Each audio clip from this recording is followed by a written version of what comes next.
जय हिंद बच्चों। आज हम लोग 11th का चौथा चैप्टर स्टार्ट करेंगे जिसका नाम होता है मोशन इन प्लेन, जो फिजिक्स के मैकेनिक्स ब्रांच का चैप्टर है। बात आ रही समझ में आपको? चलिए क्या स्टार्ट करने जा रहे हैं हम लोग? 11th का चौथा चैप्टर जो फिजिक्स के किस ब्रांच से आता है? मैकेनिक्स से आता है। मैकेनिक्स से आता है। अब देखिए, जो मोशन इन प्लेन है इसका दूसरा नाम जो होता है वो होता है टू डायमेंशन मोशन। क्या होता है? टू डायमेंशन मोशन, और इसको शॉर्ट में हम लोग बोलते हैं 2D मोशन। क्या बोलते हैं? 2D motion. तो ये तीन नाम से कोई पूछ दिया मोशन इन प्लेन पढ़े हैं तो ठीक है, हाँ पढ़े हैं।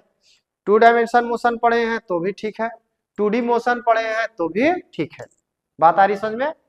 इसमें क्या है कि हम लोग पूरा 2D मोशन को कवर करेंगे। बात आ रही समझ में? और एक बात आपको समझा दें, ये जो चैप्टर है वो अगर मन लगा के पढ़िएगा तो आने वाले चैप्टर, जो आगे का जो चैप्टर है आने वाले, उसमें बहुत ज्यादा मदद करेगी।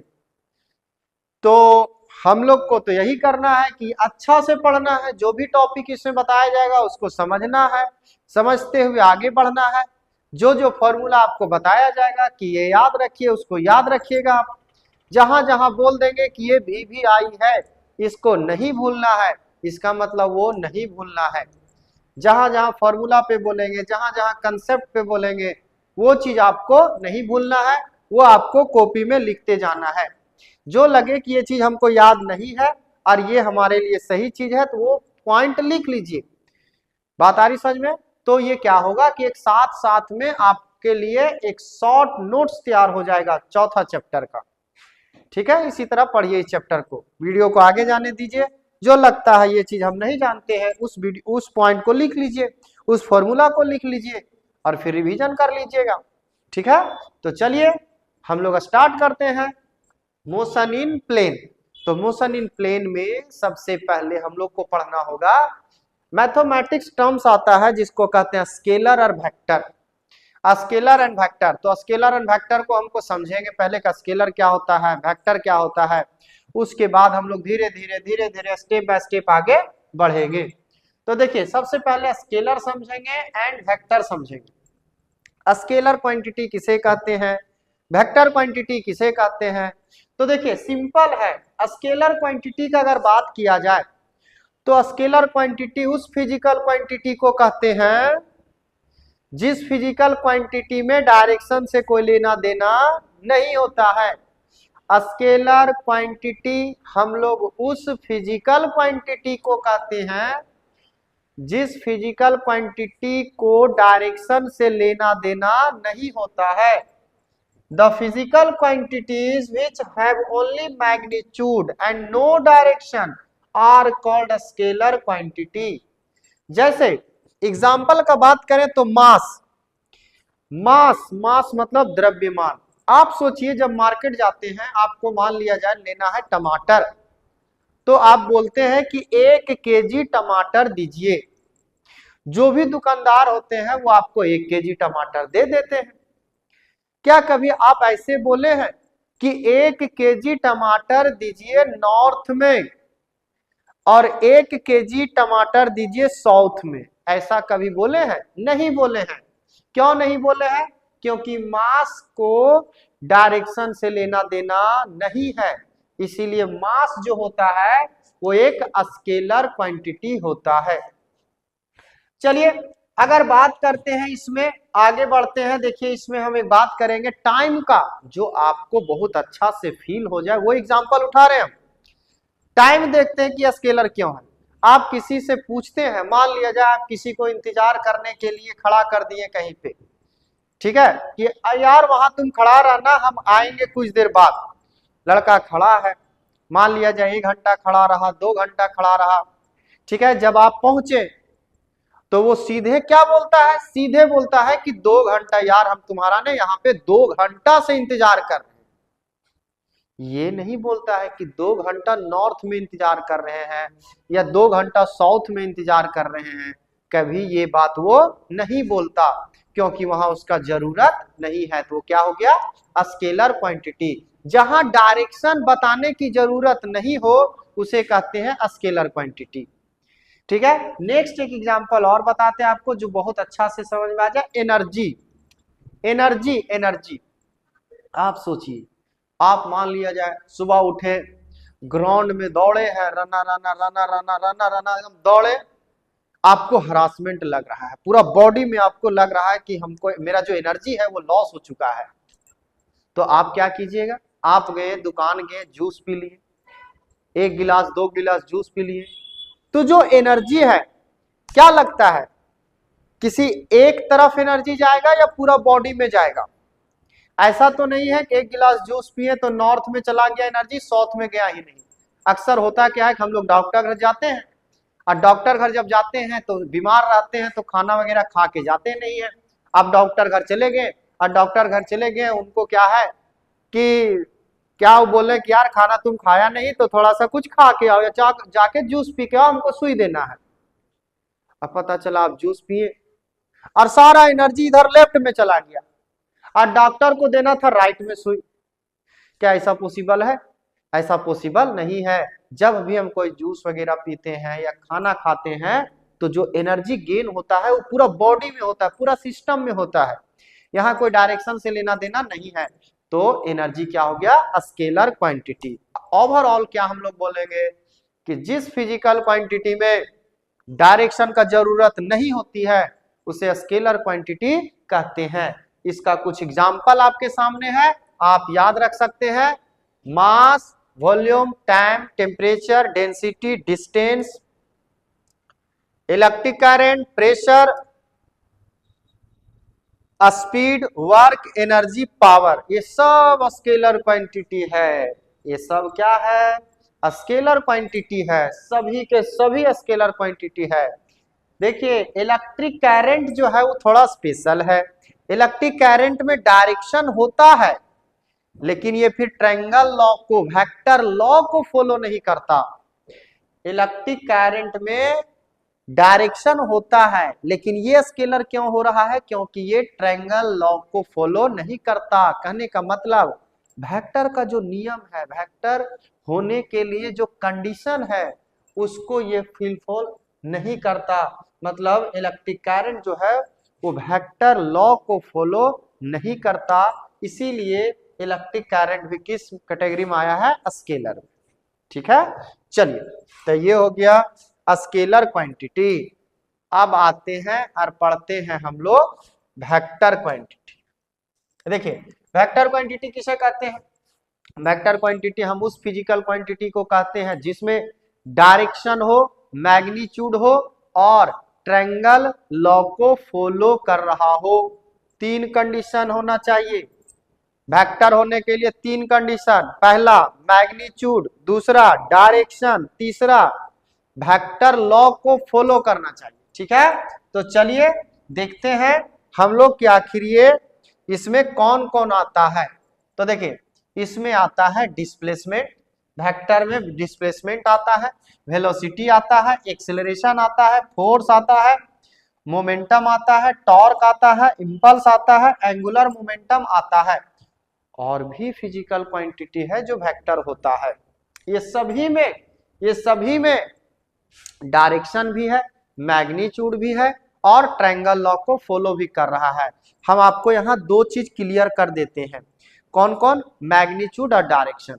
मान लिया जाए कि गाड़ी फंसी हुई है, एक 4 व्हीलर फंसी हुई है या कहीं पे खड़ी है, चल नहीं पा रही किसी तरह से, कुछ रीजन है, तेल नहीं है, इंजन खराब है, कुछ भी रीजन है, वो चल नहीं रही है और उस गाड़ी को हमको सरकार की कहीं ले जाना है।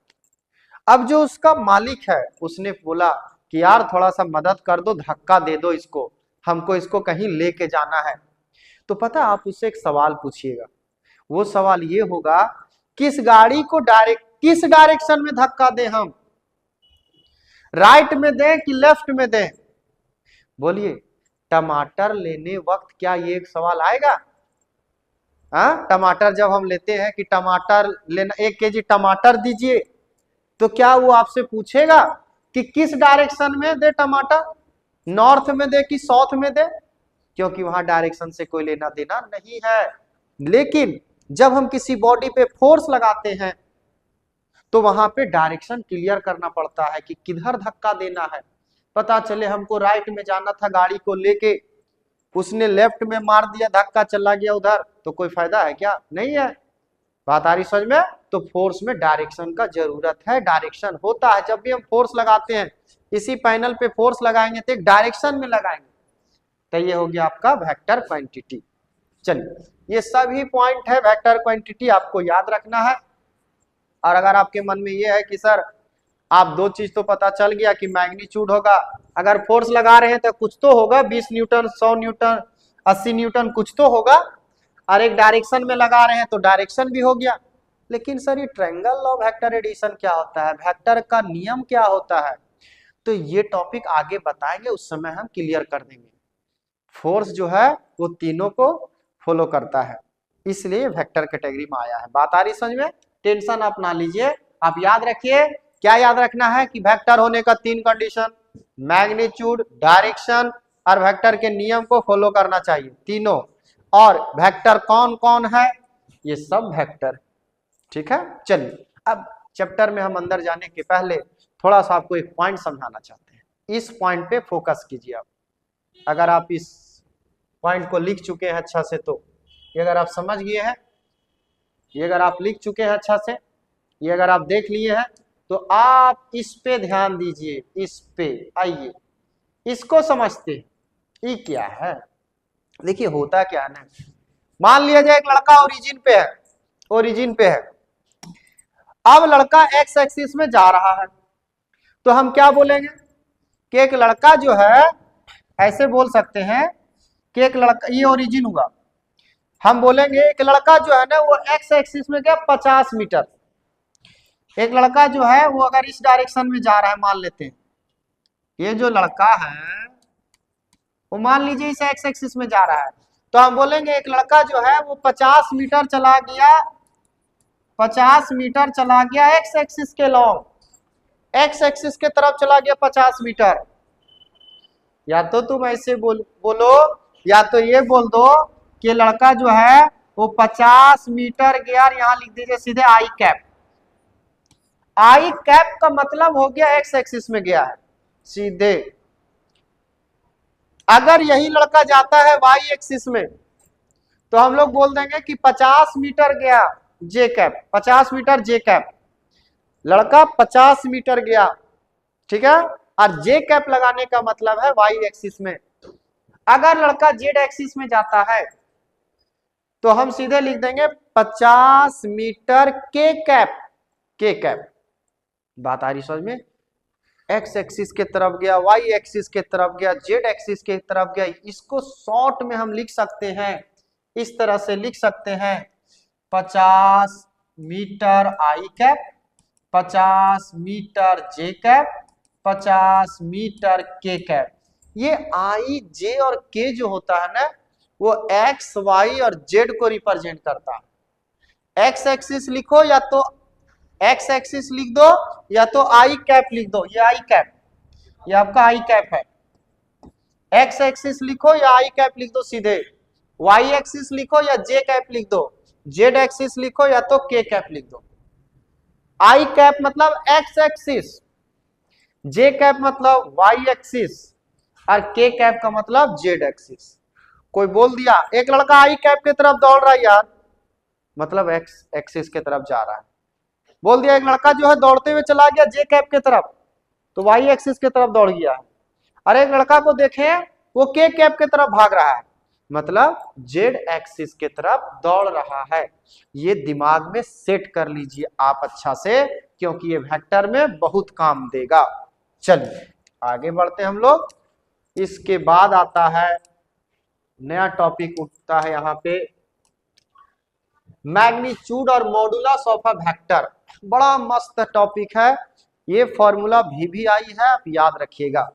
मैग्नीट्यूड, मैग्नीट्यूड ऑफ, मैग्नीट्यूड बोलिए या तो मॉडुलस ऑफ अ वेक्टर बोलिए। देखिए हम आपको समझा देते हैं ये मैग्नीट्यूड का मतलब क्या होता है, या वेक्टर का मॉडुलस कैसे निकालते हैं। सीधे फॉर्मूला और कुछ नहीं। जैसे मान लिया जाए आपको एक वेक्टर दिया हुआ है, मान लिया जाए एक वेक्टर ऐसे दिया हुआ है, ऐसे वेक्टर को रिप्रेजेंट करते हैं। अब खाली वेक्टर होगा, स्केलर का बात खत्म। ऐसे वेक्टर को रिप्रेजेंट करते हैं, और ये जो वेक्टर है वो दिया हुआ यहाँ पे देखिए, यहाँ दिया हुआ है A I cap plus B J cap plus C K cap. ये इस वेक्टर का वैल्यू दिया हुआ है, एक a vector equal to a I cap b J cap और सी के कैप। अब किसी ने बोला इस वेक्टर का मैग्नीट्यूड बताओ, तो चलो कुछ नहीं करना आपको, ए वेक्टर का मैग्नीट्यूड ऐसे मॉडुलस लगा देंगे। ए वेक्टर का मैग्नीट्यूड इक्वल टू फॉर्मूला होता है ए का स्क्वायर बी का स्क्वायर सी का स्क्वायर। बस ये फॉर्मूला आपको नहीं भूलना है। किसी भी वेक्टर का मैग्नीट्यूड निकालने बोले या किसी भी वेक्टर का मॉडुलस निकालने बोले तो ए वेक्टर का magnitude equal to under root A square B square plus C square, सीधे। अब इस मैग्नीट्यूड का मतलब क्या होता है, मैग्नीट्यूड जब निकालोगे जो रिजल्ट आएगा इसका मतलब कि इसका लंबाई उतना है। अगर ये डिस्प्लेसमेंट वाला है तो इसका मतलब कि इसका लंबाई उतना है। अगर इसका आंसर आया 50 तो यहां से यहां तक का लेंथ कितना हो गया 50। ये होता है मैग्नीट्यूड। बात आ रही समझ में। और किसी भी वेक्टर का मैग्नीट्यूड इस फॉर्मूला से आप आराम से निकाल सकते हैं। देखिए थोड़ा सा एक एग्जांपल हम लिए हुए हैं, यहां से आपको क्लियर हो जाएगा। देखिए यहाँ पे लिखा हुआ है calculate the magnitude of each vector. Vector लिखा हुआ है आई कैप जे कैप के कैप, इस तरह से हमेशा आई जे के में दिया रहेगा। किसी एक का हम निकाल देते हैं, बाकी आप निकाल लीजिएगा। चलिए हम निकाल देते हैं इसका 1 का। फॉर 1 का मैग्नीट्यूड निकालते हैं तो देखिए यहाँ फोर्स है तो फोर्स लिख देंगे ऐसे मैग्नीट्यूड। बोलिए बताइए यहाँ पे कितना स्क्वायर होगा। तो आई के सामने जो है यहाँ पे आप देखिए फॉर्मूला को आप देखिए, ये कैसे लगाए थे। आई के सामने क्या था, ए था तो ए का स्क्वायर, जे के सामने बी था तो बी का स्क्वायर, के सामने सी था तो सी का स्क्वायर। उसी तरह से यहाँ पे हम लोग बात करेंगे। यहाँ क्या बात करेंगे बोलिए, अगर हम पहला का बना रहे हैं तो आई के सामने कितना 1 तो 1 का स्क्वायर, जे के सामने 1 तो 1 का स्क्वायर, के सामने 1 तो 1 का स्क्वायर। तो क्या हो गया बताइए, तो 1 का स्क्वायर 1 का स्क्वायर 1 का स्क्वायर तो अंडर रूट 3 हो गया। यही आंसर हो गया आपका। देखिए कितना आसान है मैग्नीट्यूड निकालना। बोलिए इसका निकाल पाइएगा आप लोग। भी का मैग्नीट्यूड निकालना है तो क्या करेंगे, अंडर रूट। बोलिए आई के सामने 3 तो 3 का स्क्वायर, जे के सामने 4 तो 4 का स्क्वायर, आया कितना 9 प्लस 16 आया कितना 25, और 25 से बाहर कितना 5, आंसर। ठीक है, बाकी आप तीसरा निकाल लीजिएगा खुद से। तो यही होता है मैग्नीट्यूड का फॉर्मूला, और ये आपको नहीं भूलना है। अब आता है यूनिट वेक्टर। यूनिट वेक्टर किसे कहते हैं, देखो ऐसा वेक्टर जिसका मैग्नीट्यूड 1 हो उसे यूनिट वेक्टर कहते हैं। ऐसा वेक्टर जिसका मैग्नीट्यूड 1 हो उसे क्या कहते हैं, यूनिट वेक्टर कहते हैं। अब देखिए ए वेक्टर इक्वल टू ये दिया हुआ है A I cap b J cap और सी के कैप। तो अगर इसका यूनिट वेक्टर निकालना है तो क्या लिखेंगे, a cap equal to A vector by magnitude of A vector. Simple, a cap, cap का मतलब unit vector, unit vector a cap equal to A vector by है ना मॉडुलस ए वेक्टर। जो वेक्टर रहेगा उसको ऊपर लिखेंगे और इसी के मैग्नीट्यूड से डिवाइड कर देंगे तो यूनिट वेक्टर आ जाएगा आराम से। ठीक है, जैसे यहाँ लिखा हुआ है कैलकुलेट यूनिट वेक्टर, तो कैलकुलेट यूनिट वेक्टर करेंगे तो क्या करना है, एफ का अगर यूनिट वेक्टर निकालते हैं तो क्या हो जाएगा, एफ वेक्टर ऊपर लिखेंगे और इसी के मैग्नीट्यूड से डिवाइड कर देंगे। तो एफ वेक्टर ऊपर क्या है 4i कैप है और ये क्या है 3j कैप है। और बताइए तो इसका भी मैग्नीट्यूड निकाले थे, 4 और 3 का मैग्नीट्यूड 5 आया था तो ये 5 हो गया, यही आपका आंसर हो गया। ये 5 कैसे निकाले पता है ना आपको, 4 का स्क्वायर 16, 3 का स्क्वायर 9 25, 25 से बाहर कितना 5, तो यही आपका यूनिट वेक्टर आ गया। बात आ रही समझ में? ठीक है, तो याद रखना है, क्या याद रखना है, यूनिट वेक्टर का मतलब होता है कि वो वेक्टर जिसका मैग्नीट्यूड 1 हो। और यूनिट वेक्टर निकाला कैसे जाता है, a vector divide by magnitude of A vector. ज्यादा डिटेल में यहां नहीं जा सकते हैं, हम यहां टू द पॉइंट बात करेंगे। ठीक है, तो यूनिट वेक्टर का फॉर्मूला आपको नहीं भूलना है। अब देखिए आई, जे और के कैप को यूनिट वेक्टर ही कहते हैं। आई, जे, के कैप को यूनिट वेक्टर ही कहते हैं। आई कैप, जे कैप एंड के कैप और यूनिट वेक्टर, तो सभी का मैग्नीट्यूड कितना होगा 1 1 1। आपसे कोई पूछेगा आई कैप का मैग्नीट्यूड कितना, तो 1, जे कैप का कितना, तो 1, के कैप का मैग्नीट्यूड कितना, तो 1।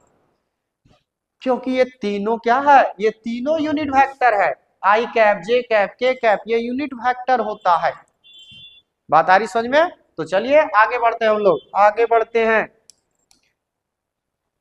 Next page, addition of vector, triangle of vector addition. अब वेक्टर को जोड़ने सीखेंगे, ट्रायंगल ऑफ वेक्टर एडिशन। क्या आखिर ट्रायंगल ऑफ वेक्टर एडिशन होता क्या है, तो समझिएगा, आसान है, ज्यादा इसमें टाइम लेंगे नहीं। जैसे देखिए, मान लिया जाए एक वेक्टर ऐसे है ए वेक्टर, ये वेक्टर हुआ, एक वेक्टर ऐसे है बी वेक्टर, और एक वेक्टर ऐसे है सी वेक्टर, ऐसे सी वेक्टर, ए वेक्टर ऐसे गया, इधर गया बी वेक्टर और इधर गया सी वेक्टर। तो ट्रायंगल ऑफ वेक्टर एडिशन बोलता है कि जो दो वेक्टर के डायरेक्शन एक साइड है उसको एक साइड लिखो, और जो उससे टकरा रहा है उसको एक साइड लिखो। कहने का मतलब, इस एरो को देखिए, इधर से गया इधर से गया, दोनों एक साइड डायरेक्शन में है, लेकिन ये वाला क्या है, टकरा रहा है। इसका मतलब हुआ कि B vector plus C vector equal to A vector, यही होता है ट्रायंगल ऑफ वेक्टर एडिशन। देख लीजिए फिर से, B vector plus C vector equal to A vector, क्योंकि ये टकराया इससे। बात आ रही समझ में? अगर हम एक और एग्जांपल अपने से लेते हैं, ऐसे ले लेते हैं ट्रायंगल, ऐसे ट्रायंगल ले लेते हैं, ये लेते हैं पी वेक्टर, ये लेते हैं C vector P R vector, और ये ले लेते हैं हम लोग टी वेक्टर, ऐसे। तो बताइए ट्रायंगल लॉ इसमें लगाएंगे तो क्या होगा। देखिए पी आर सेम डायरेक्शन में है, तो यहां लिखेंगे P vector plus R vector, बोलिए पी आर, इससे कौन टकरा रहा है, टी वेक्टर, तो इक्वल टू टी वेक्टर। इसी को क्या कहते हैं, ट्रायंगल ऑफ वेक्टर एडिशन। ठीक है, चलिए नेक्स्ट, बहुत आसान है, एक आप लोग दिमाग में सेट कीजिए, एक आप लोग अगर बनाना चाहें तो बनाइए दिमाग में। चलिए एक आपके लिए है, एक आपके लिए क्रिएट कर रहे हैं। ठीक है, कुछ नहीं करना है, ये हो गया। बताइए, ये ले लेते हैं हम लोग, ये ले लेते हैं हम लोग बी वेक्टर, ये लेते हैं हम लोग एस वेक्टर, और ये ले लेते हैं हम लोग क्यू वेक्टर। क्या लगता है बनेगा आप लोग से? आराम से बनना चाहिए। चलिए बना लिया आप लोग, मिला लीजिए। बी और एस एक साइड है, तो लिखेंगे B vector plus S vector equal to, इससे कौन टकरा रहा है, क्यू वेक्टर, तो हो गया क्यू वेक्टर। कोई दिक्कत इसमें? हो जाएगा सबसे। ठीक है, एक बात और बताना चाहेंगे आपको, एक बात और बताना चाहेंगे। क्या बताना चाहेंगे, देखिएगा, अगर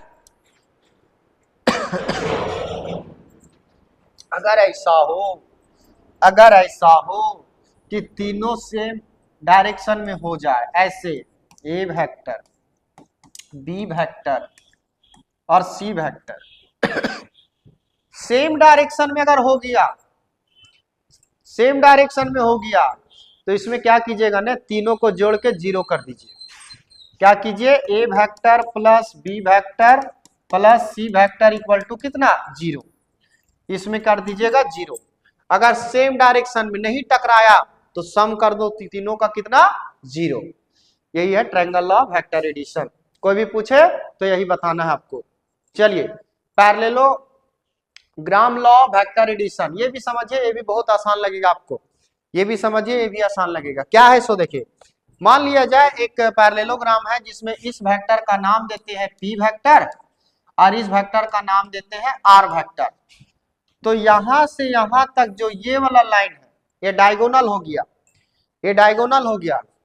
तो रूल ये बोलता है कि जब पी वेक्टर और आर वेक्टर को जोड़ेंगे तो डायगोनल आ जाएगा। मतलब अगर इस वेक्टर का नाम अगर एस वेक्टर है, पी आर एस ऐसे, तो पी वेक्टर और आर वेक्टर को जोड़ेंगे तो कौन वेक्टर आएगा, एस वेक्टर। मतलब P vector plus R vector equal to always S vector. यही है पैरेललोग्राम लॉ वेक्टर एडिशन।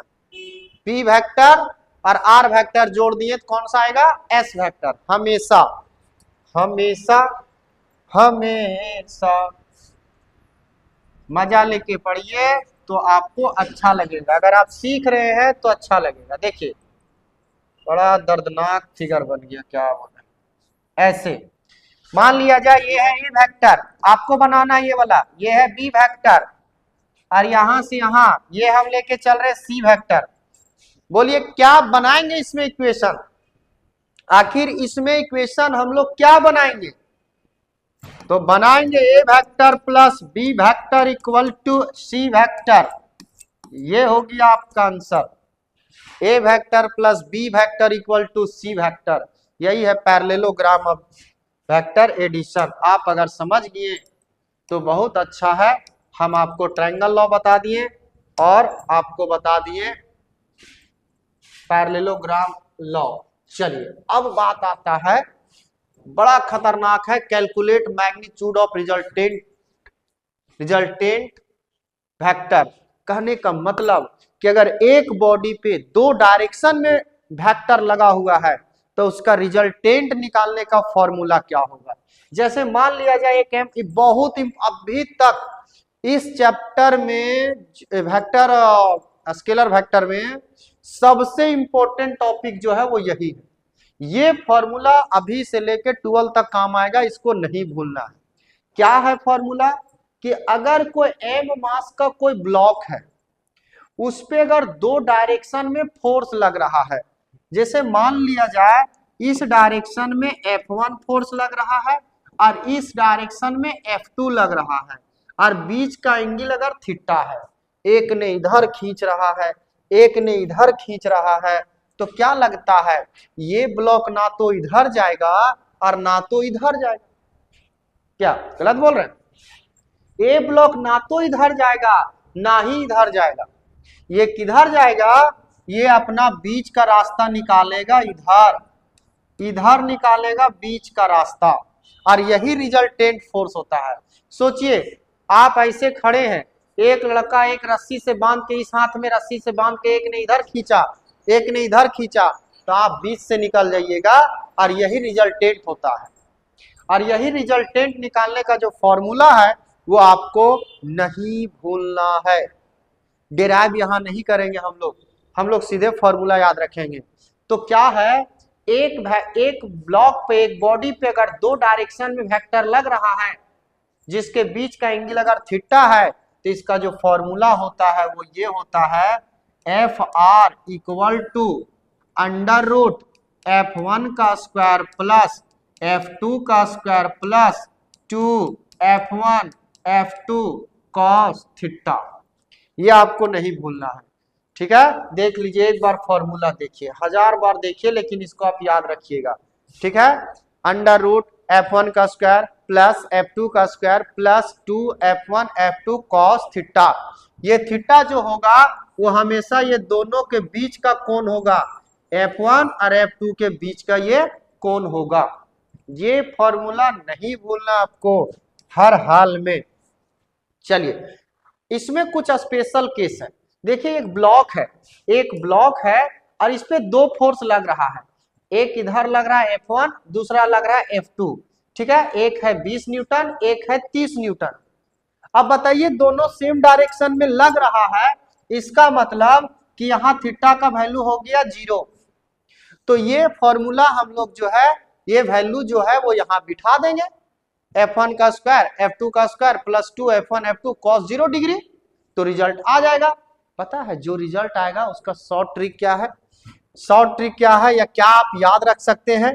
जब दोनों का डायरेक्शन सेम होने तो रिजल्टेंट का फॉर्मूला लिख देना F1 प्लस F2, सीधे आंसर। सीधे आंसर मतलब 20 प्लस 30 सीधे हो जाएगा 50 न्यूटन आंसर, सीधे। इसमें अंडर रूट वाला लगाने की जरूरत नहीं है।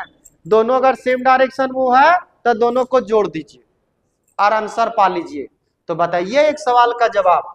एम मास का है, इधर लग रहा है 40 न्यूटन, F1 का वैल्यू है, इधर लग रहा है F2 का वैल्यू 30 न्यूटन। तो बताइए आंसर, बताइए यहाँ रिजल्टेंट का आंसर कितना होगा? बताइए जल्दी, बताइए बताइए। 70। जो 70 सोचे वो सही सोचे, क्योंकि दोनों का डायरेक्शन सेम हो गया तो वो फॉर्मूला लगाने की जरूरत नहीं है, डायरेक्ट जोड़ देंगे। लेकिन सोचो सोचो सोचो कि दोनों का डायरेक्शन अपोजिट हो जाता है, एक इधर हो जाता है एक उधर हो जाता है, तब भी हम लोग घबराएंगे नहीं। हम लोग को घबराना नहीं है। क्यों नहीं घबराना है? कि इस केस में थीटा का वैल्यू हो रहा है 180 डिग्री। एक इधर आ गया एक इधर हो गया, एंगल कितना बन गया? 180 डिग्री। और इस केस के लिए एक बात याद रखिएगा, वो बात ये है कि दोनों को घटा दीजिएगा, दोनों को घटा दीजिएगा, बड़का में छोटा घटाइएगा हमेशा। ये V2 है तो F2 माइनस F1 कीजिएगा, मतलब 70 माइनस 40, तो आंसर आया कितना? 30 न्यूटन। सिंपल, कोई टेंशन नहीं। अपोजिट रहेगा घटा देंगे, सेम रहेगा जोड़ देंगे, हो जाएगा आपसे। तो चलिए एक बनाइए आप जल्दी। एम मास का ब्लॉक है, इधर लग रहा है 90 न्यूटन, इधर लग रहा है 30 न्यूटन, F2 लग रहा है 30 न्यूटन। हमको बताइए रिजल्टेंट कितना होगा? जल्दी बताइए, जल्दी जल्दी बताइए कितना होगा? सोच लिए आप, सोच लिए कितना होगा? 60 न्यूटन। 90 में 30 गया, बचा कितना? 60 न्यूटन। चलिए, तो सेम रहेगा तो जोड़ेंगे, अपोजिट रहेगा तो घटाएंगे, और अगर कुछ ना रहेगा तो फॉर्मूला लगाएंगे। इसमें क्या लगाएंगे? फॉर्मूला। फॉर्मूला। और फॉर्मूला जब लगाइएगा FR इक्वल टू, तो लिखेंगे यहाँ पे अंडर रूट F1 का स्क्वायर प्लस F2 का square plus 2 F1 F2 cos theta. F1 का वैल्यू 12 पुट कीजिए, F2 का वैल्यू 12 पुट कीजिए, 2 गुना F1 F2 लीजिए, और थीटा का वैल्यू कितना पुट कीजिए? 60। इसका जो आंसर आएगा वो आएगा 12√3। कैसे आएगा ये अलग ट्रिक है, बाद में बताएंगे आपको हम। 12√3 आंसर आएगा, पुट करके देख लीजिएगा। तो 3 ही केस हो सकता है, सेम रहेगा तो जोड़ देंगे, अपोजिट रहेगा तो घटा देंगे, और थीटा पे रहेगा तो इसे लगा देंगे, बात खत्म। सेम रहेगा तो जोड़ेंगे, अपोजिट रहेगा तो घटाएंगे, और थीटा पे रहेगा तो इस फॉर्मूला को लगा देंगे, खत्म। खत्म हो गया, रिजल्टेंट का कहानी खत्म, आपको अब डर नहीं लगेगा।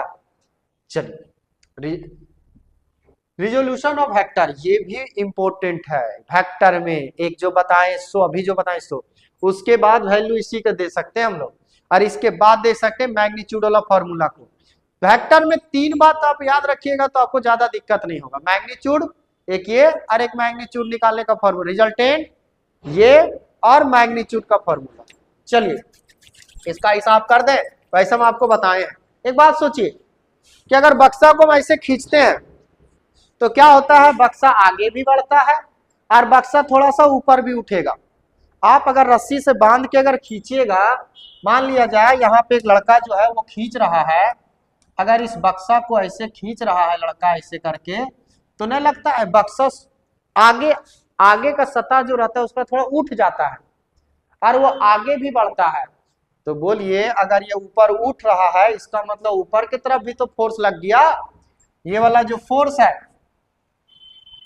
ये वाला जो फोर्स यहाँ लगाते हैं हम लोग F, जिसका वैल्यू मान लेते हैं 40 न्यूटन है। पता है ये 40 न्यूटन इसमें कुछ ऊपर की तरफ लग जाता है, और यही 40 न्यूटन कुछ आगे की तरफ लग जाता है। ऊपर की तरफ जो लगता है उसके वजह से ब्लॉक ऊपर उठ जाता है, और आगे की तरफ जो लगता है इसके वजह से ब्लॉक आगे जाता है। अब जानना ये है कि 40 में कितना ऊपर लगता है और 40 में कितना आगे के तरफ लगता है। तो इसके लिए बहुत आसान तरीका है, क्या है सो देखिए आप, अगर ये वाला हम मानते हैं एफ वाई और ये वाला मानते हैं अगर एक्स, तो आपने एक फॉर्मूला याद रख लो, एफ एक्स निकालना हो तो और एफ वाई निकालना हो तो एफ एक्स इक्वल टू देखिए यहाँ थीटा किसके साथ बन रहा है, एक्स के साथ कि वाई के साथ, एक्स के साथ।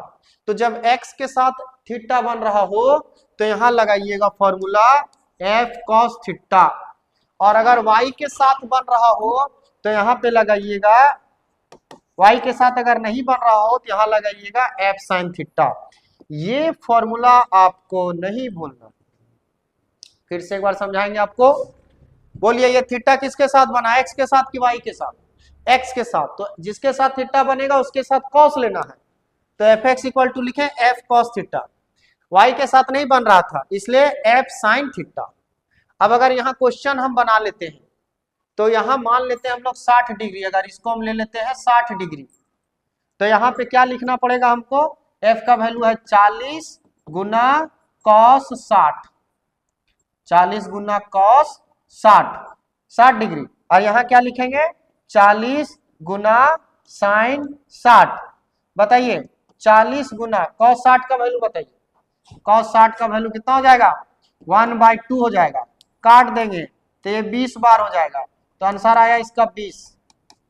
और इसको तोड़ेंगे तो क्या होगा बोलिए, साइन 60 का वैल्यू कितना होता है √3/2 होता है, तो 2 से इसको काट देंगे 40, तो आया कितना 20√3। देखिए इतना आसान है, इतना आसान है, इतना आसान है। जिसके साथ थीटा उसके साथ कॉस, जिसके साथ थीटा नहीं उसके साथ साइन। आइए इधर आइए, थोड़ा इधर इधर घुमाइए, उधर कहाँ देख रहे हैं, इधर आइए थोड़ा, इधर चेहरा घुमाइए और यहाँ बताइए हमको, ये रहा एफ एक्स और ये क्या रहा एफ वाई, लेकिन यहाँ थीटा कहाँ पे है, वाई में है, वाई में। तो बताइए यहाँ का फॉर्मूला क्या होगा, एफ एफ एफ वाई का वैल्यू यहाँ क्या होगा और एफ एक्स का वैल्यू यहाँ क्या होगा।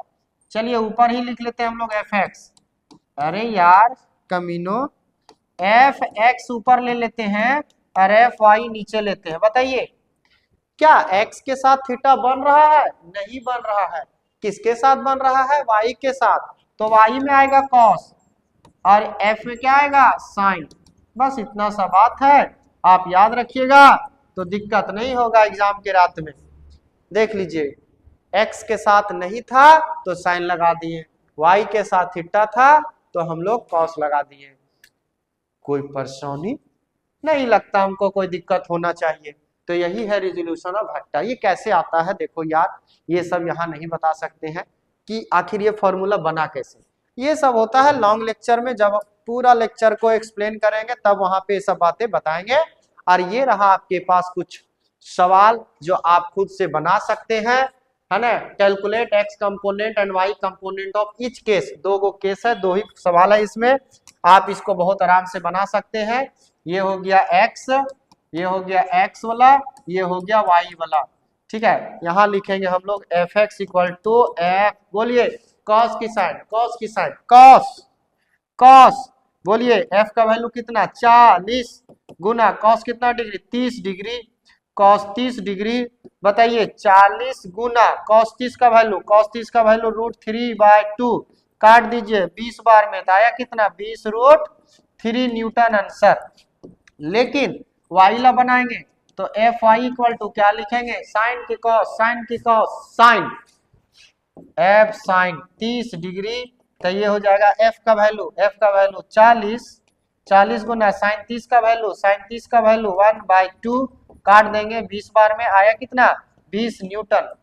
ये आपको अपने बनाना होगा, है कि नहीं, टाइम बहुत ज्यादा हो रहा है तो ये आपको खुद से बनाना है, आप खुद से ट्राई कर लीजिएगा। एफ एक्स ला खाली बता दीजिए, एक्स में क्या लिखेंगे साइन की कॉस, साइन की cos sine F sine theta, इसमें क्या लिखेंगे एफ कॉस थीटा, थीटा का वैल्यू 60, एफ का वैल्यू 100। आप खुद करके देख सकते हैं, बात आ रही समझ में, खुद करके देख सकते हैं, कोई दिक्कत नहीं होगी, बन जाएगा आपसे। तो चलिए हम लोग आगे बढ़ते हैं, आगे बढ़ते हैं जुलूस में, आगे बढ़ते हैं, आगे बढ़ते हैं, आगे बढ़ते हैं। ये रहा स्केलर प्रोडक्ट और डॉट प्रोडक्ट, स्केलर प्रोडक्ट और डॉट प्रोडक्ट। देखिए क्या है ना कि दो वेक्टर के बीच स्केलर प्रोडक्ट क्या होता है, दो वेक्टर के बीच वेक्टर प्रोडक्ट क्या होता है, वो है फॉर्मूला। अब थोड़ा सा क्लास को स्पीड करेंगे, कहेगा वेक्टर के बारे में बहुत कुछ जान चुके हैं। तो देखिए ए वेक्टर और बी वेक्टर ऐसे है, बीच में थीटा है, तो सिंपल आप लिख सकते हैं a vector dot B vector equal to formula होता है ए का मैग्नीट्यूड, बी का मैग्नीट्यूड और कॉस थीटा। आप इसको लिख सकते हैं a vector b vector equal to a B cos theta, ऐसे लिख सकते हैं इस फॉर्मूला को। एक तो ये फॉर्मूला आप याद रखिएगा। दूसरा क्या याद रखना है, आप देखिए ध्यान से, a vector dot B vector equal to a B cos theta. अब देखिए यहां से अगर हम ऐसे लिख देते हैं कि A B cos theta equal to A vector dot B vector, तो कोई दिक्कत नहीं है। तो बताइए यहाँ से कॉस थीटा इक्वल टू क्या हो जाएगा, यहाँ हो जाएगा a vector dot B vector divide by क्या हो जाएगा ए बी, ए बी जो है वो डिवाइड में चला जाएगा। एक ये फॉर्मूला याद रखिए आप, एक ये याद रखिए, एक ये याद रखिए, एक ये हो गया, एक ये हो गया।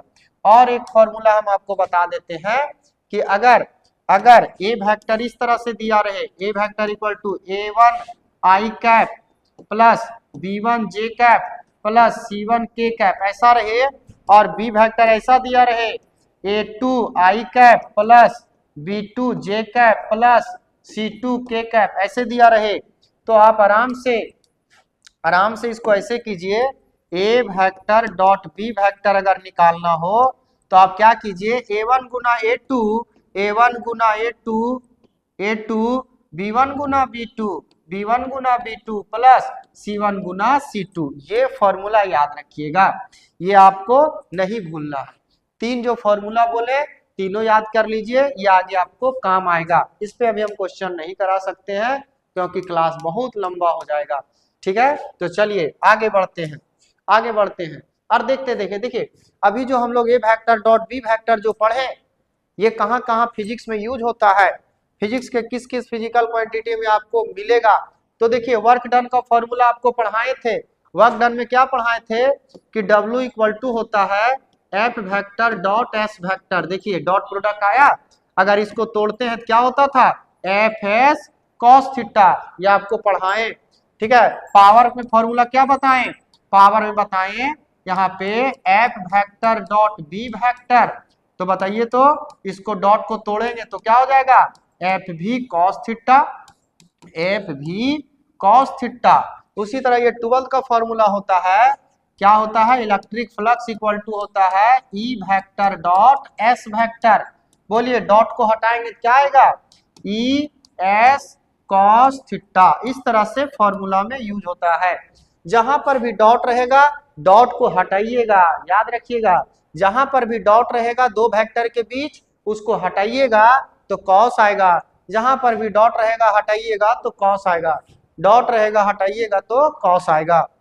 अब ये ऑब्जेक्टिव के लिए आपको याद रखना है, ये आपको ऑब्जेक्टिव के लिए याद रखना है, कभी भी आई डॉट आई रहेगा तो इसका वैल्यू 1 होगा, जे डॉट जे रहेगा तो 1 होगा, के डॉट के रहेगा तो 1 होगा। बात आ रही समझ में, आई डॉट आई का वैल्यू 1, जे डॉट जे का वैल्यू 1 और के डॉट के का वैल्यू 1। कैसे होगा, यहाँ पे एक बना देते हैं। देखिए फॉर्मूला क्या होता है ए वेक्टर का मैग्नीट्यूड बी वेक्टर का मैग्नीट्यूड और कॉस थीटा। और देखिए आई कैप और आई कैप का मतलब क्या हुआ, आई एक्स में हुआ, एक और आई एक्स में है, मतलब दोनों सेम डायरेक्शन में है, तो थीटा कितना ले लेंगे, यहाँ थीटा ले लेंगे 0। तो क्या हो गया बोलिए, आई कैप का मैग्नीट्यूड 1 बोले थे और आई कैप का 1 बोले थे और cos 0 का भी 1 होता है, तो आया कितना 1, तो 1 हो जाता है, आई डॉट आई का वैल्यू 1। तो ये याद रखना आपको। लेकिन जैसे आई डॉट जे हो जाएगा, जैसे आई डॉट जे हो जाएगा इसका वैल्यू 0। क्यों, क्योंकि आई वेक्टर का मैग्नीट्यूड जे वेक्टर का मैग्नीट्यूड और cos 90 हो जाएगा। cos 90 क्यों लेंगे, क्योंकि एक गया x में, आई का मतलब x, जे का मतलब y, तो एंगल कितना बना 90 और cos 90 का वैल्यू कितना होता है 0, तो ओवरऑल कितना हो जाएगा 0। तो आपको याद रखना है आई डॉट जे डॉट के और के डॉट आई का वैल्यू कितना 0। आगे बढ़ते हैं। अब आता है क्रॉस प्रोडक्ट। वेक्टर प्रोडक्ट बोलिए या तो cross product of two vector बोलिए। इसमें क्या है, इसमें क्या है थोड़ा समझिएगा। ए वेक्टर और बी वेक्टर अगर दिया हो और बीच का एंगल अगर थीटा दिया हुआ है तो इसका जो फॉर्मूला होगा a vector cross B vector equal to, इसका फॉर्मूला होता है ए का मैग्नीट्यूड बी का मैग्नीट्यूड और साइन थीटा एन कैप होता है। तो फॉर्मूला क्या हो गया, ए वेक्टर बी वेक्टर का क्रॉस, ये हो जाएगा a b sine theta n cap. ये फॉर्मूला आपको याद रखना है, ये याद रखना है। और अगर आप ऐसे कर लिए बच्चों, ए वेक्टर क्रॉस बी वेक्टर का अगर मैग्नीट्यूड लेते हैं तब क्या हो जाएगा, ए बी साइन थीटा। यहां जैसे मॉडुलस लगेगा ना, ये एन का हट जाएगा, ए बी साइन थीटा हो जाएगा। अब बताइए, तो ये भी आपको याद रखना है। और यहां से एक बात और बना देते हैं, देखिए क्या बनाते हैं। सो यहां से एक बात और बोलिए, अगर हमको साइन थीटा इक्वल टू लिखना रहे तो क्या लिखेंगे, लिखेंगे modulus of A vector cross B vector और डिवाइड बाय क्या लिख देंगे, ए बी, ए बी। तो ये तीनों फॉर्मूला आपको याद रखना है, तीनों फॉर्मूला याद रखना है, ठीक है। अब आगे देखते हैं, इसमें आगे देखते हैं हम लोग। हाँ, यहां पे आ जाइए, यहां पे आ जाइए, यहां पे आ जाइए। इसी तरह से जैसे होता है कि अभी हम लोग वर्क डन में देखें डॉट प्रोडक्ट यूज हुआ, तो सर क्रॉस प्रोडक्ट कहाँ यूज होता है, क्रॉस प्रोडक्ट टॉर्क में यूज होगा। टॉर्क अभी आपको पढ़ाए नहीं, वो आगे पढ़ाएंगे आपको। टॉर्क में होगा, टॉर्क में क्या होगा, टॉर्क का जो फॉर्मूला होता है वो होता है R vector cross P vector. जब आप इसको तोड़िएगा तो आप लिख सकते हैं R P sine theta n cap. उसी तरह से एंगुलर मोमेंटम जब हम पढ़ाएंगे आपको तो इसका फॉर्मूला होता है R vector cross P vector. तो जब आप इसको तोड़िएगा तो होगा R P sine, R P यहां नहीं, यहां आर एफ होगा, यहां फोर्स होगा, यहां फोर्स होगा, यहां फोर्स होगा, गलती से लिखा गया, यहां फोर्स होगा, यहां पी होगा। तो क्या होगा, R P sine theta n cap, ऐसे होगा, ठीक है। यहां भी एन कैप आएगा, यहां भी। कहने का मतलब ये है ना कि दो वेक्टर के बीच अगर क्रॉस लगा रहेगा और आप हटा दीजिएगा तो साइन आएगा।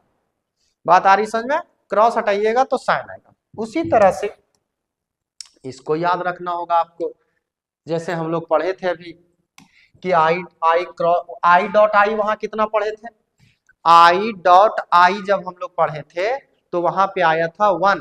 यहां पे देखिएगा आई क्रॉस आई 0, जे क्रॉस जी, ये होगा जे क्रॉस जे का क्या हो जाएगा 0, और के क्रॉस के का वैल्यू कितना हो जाएगा 0।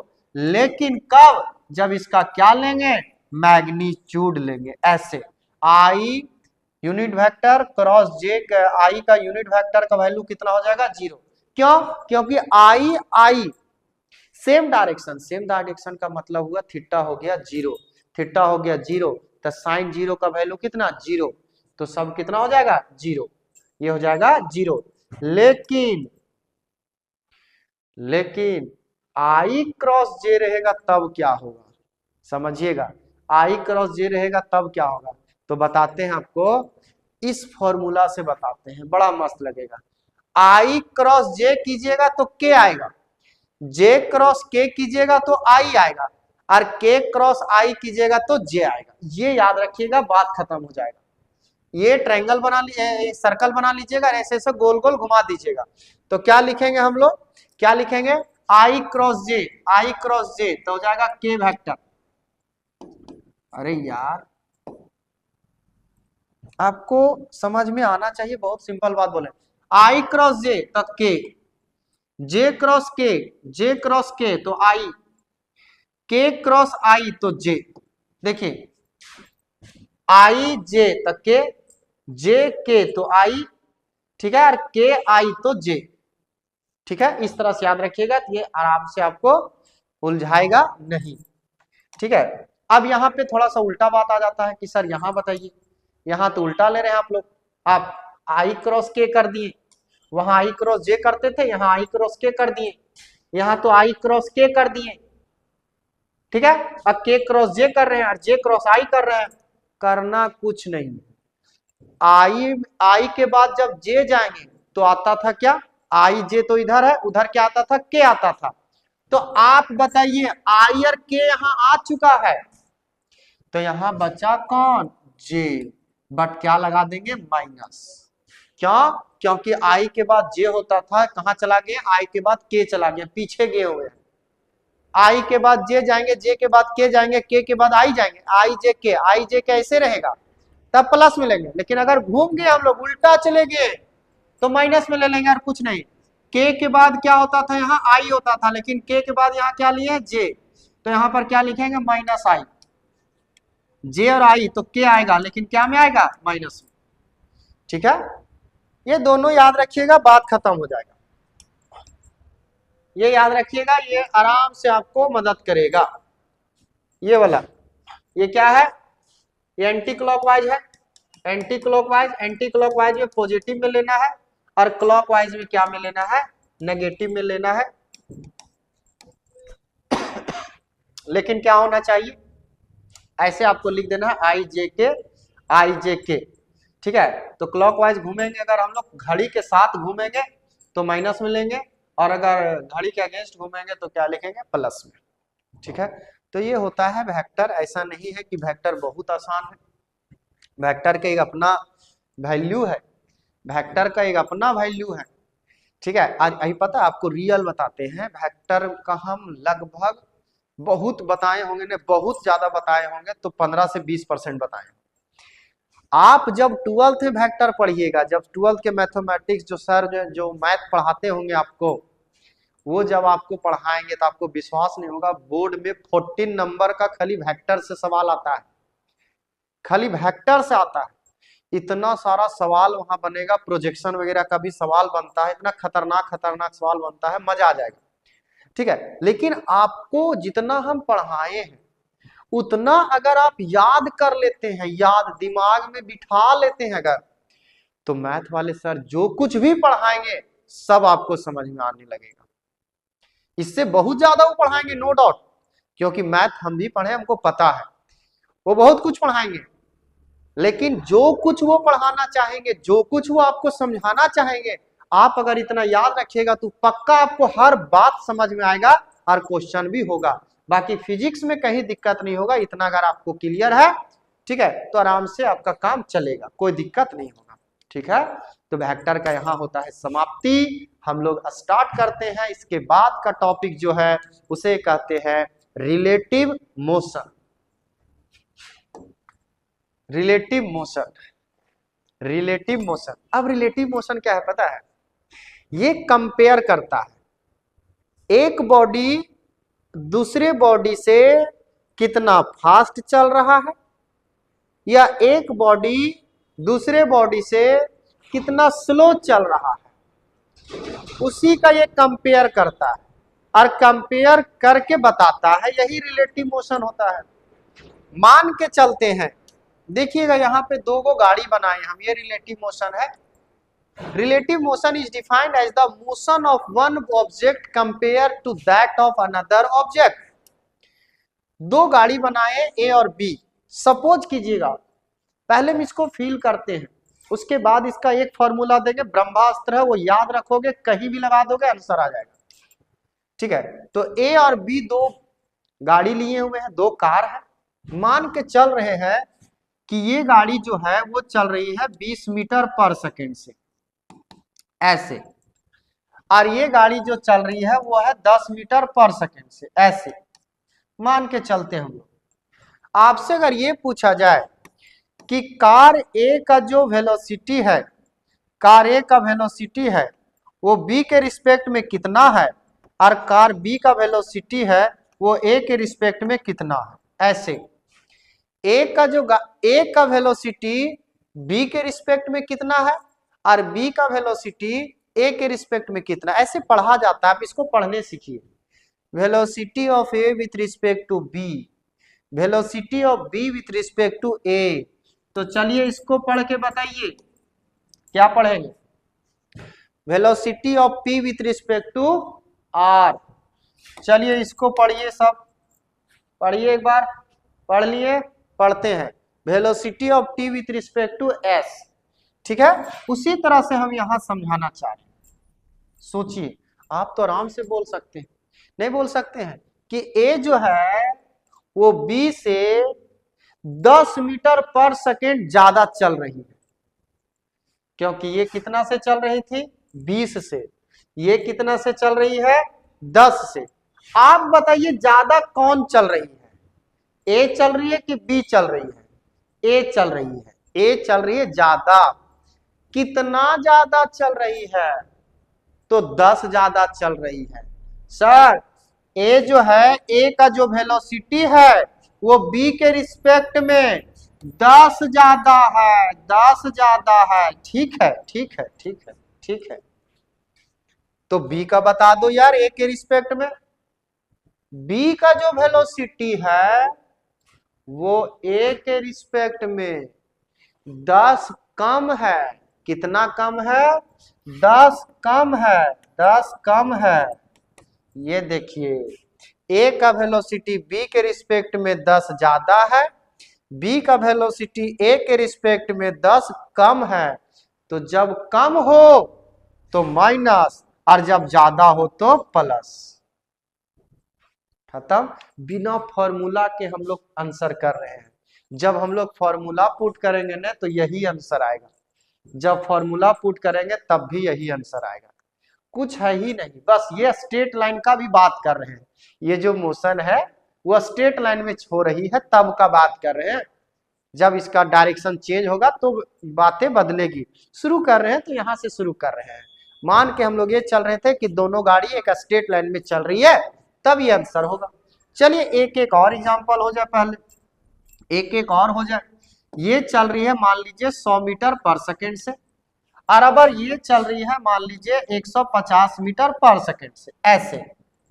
अब हम आपसे पूछते हैं कि ए का वेलोसिटी बताइए, बी के रिस्पेक्ट में कितना है, और बी का वेलोसिटी बताइए ए के रिस्पेक्ट में कितना है।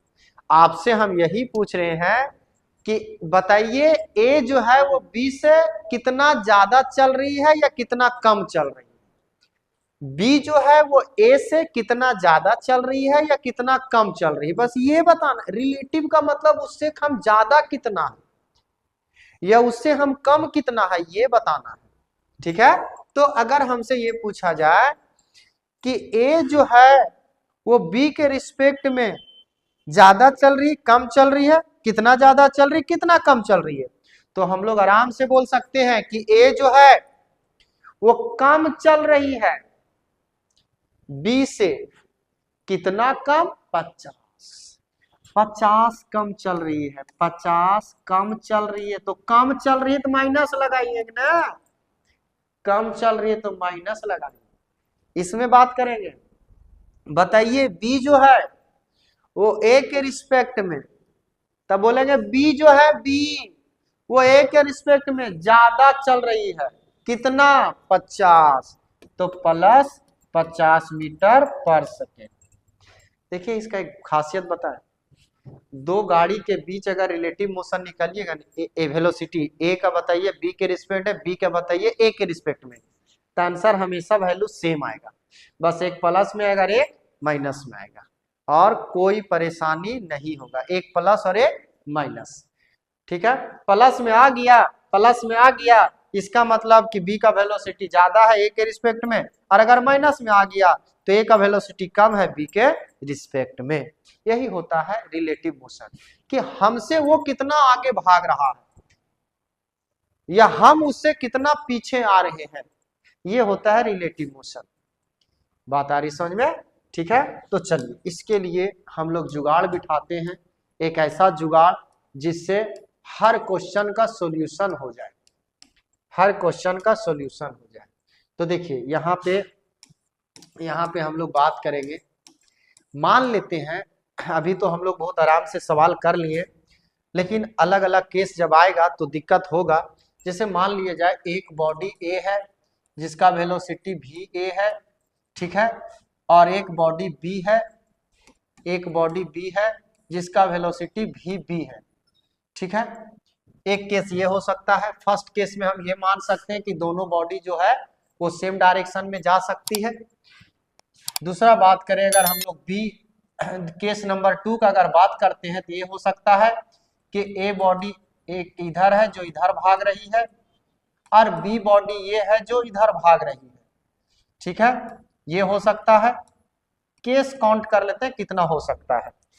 और एक ये हो सकता है लास्ट केस ये हो सकता है तीसरा कि एक बॉडी ए जो है वो इधर भाग रही है वेलोसिटी वी ए से और बी जो है वो इधर भाग रही है वेलोसिटी वी बी से और ये जो एंगल है वो है थीटा। इसके अलावा कोई भी चौथा केस नहीं हो सकता। गाड़ी दोनों सेम डायरेक्शन में जा सकती है, कम बेसी होगा नो डाउट, सेम डायरेक्शन में दोनों जा सकती है। या तो गाड़ी अपोजिट जा सकती है, एक इस डायरेक्शन में गई और एक इस डायरेक्शन में, एक इधर गाड़ी जा रही है एक इधर गाड़ी जा रही है, ये हो सकता है। और एक लास्ट क्या हो सकता है कि एक ई कोने भागी एक ई कोने भागी इधर भाग गई। तो तीनों केस में हम लोग को रिलेटिव मोशन निकालने के लिए एक चाहिए दमदार फॉर्मूला जिससे हमको परेशानी ना हो। घटाने जोड़ने, इसमें तो घटाने जोड़ने का बात इसमें सिर्फ किए थे उस समय इसका सिर्फ हो रहा था। इधर तो मामला गड़बड़ा जाएगा, इधर का मामला जो है गड़बड़ा जाएगा, ये इसमें तो बहुत ज्यादा गड़बड़ा जाएगा। तो घटाएंगे बढ़ाएंगे कैसे, हर जगह हम तो लॉजिक लगा नहीं सकते। तो उस केस में क्या करते हैं हम लोग, एक तैयार करते हैं ब्रह्मास्त्र जो सब जगह काम आ जाता है। थोड़ा सा यहाँ एक बात बताइए, दोनों वेलोसिटी सेम डायरेक्शन में है तो बताइए, तो यहाँ थीटा हम 0 नहीं ले लेंगे? ले लेंगे। बताइए यहाँ एक इधर भाग रहा है एक इधर भाग रहा है तो बताइए, तो यहाँ हम थीटा 180 नहीं ले लेंगे? डायरेक्शन अपोजिट है तो 180 हो गया और यहाँ थीटा तो दिया रहेगा। तो चाहे कोई भी केस रहेगा आपके लिए ये फॉर्मूला है। Velocity of A with respect to B equal to under root a का स्क्वायर प्लस बी का square minus 2ab cos theta. बस ये याद रखिएगा, इस पे सवाल पुट कीजिएगा, रिजल्ट आ जाएगा। जैसे देखिए, जब फर्स्ट केस वाला कीजिएगा तो थीटा यहाँ 0 लीजिएगा, जब सेकेंड केस वाला कीजिएगा तो यहाँ थीटा लीजिएगा 180 और जब थर्ड केस वाला कीजिएगा तो यहाँ पर वैल्यू रहेगा 60 डिग्री 30 डिग्री 45 डिग्री, कुछ तो रहेगा। जो कुछ रहेगा आपको यहाँ पुट कर देना है, इसमें पुट कर देना है। ए का वैल्यू दिया रहेगा 5 10, बी का दिया रहेगा 5 10, कुछ भी ए बी यहाँ लिख दीजिएगा, 2 कांस्टेंट है, थीटा का वैल्यू यहाँ पुट कीजिएगा, जो आएगा कैलकुलेट होके वो क्या आ जाएगा, आंसर आ जाएगा। ठीक है, तो ये फॉर्मूला आपको नहीं भूलना है, ये याद रखना आपको हर हाल में, रिलेटिव मोशन निकालने का फॉर्मूला, रिलेटिव वेलोसिटी निकालने का फॉर्मूला। अब आता है इसमें स्पेशल केस। स्पेशल केस आता है वेलोसिटी ऑफ अप्रोच। मान लिया जाए दोनों गाड़ी आमने सामने आ रही है, एक उधर से आ रही है एक इधर से आ रही है, एक उधर से एक इधर से सामने से।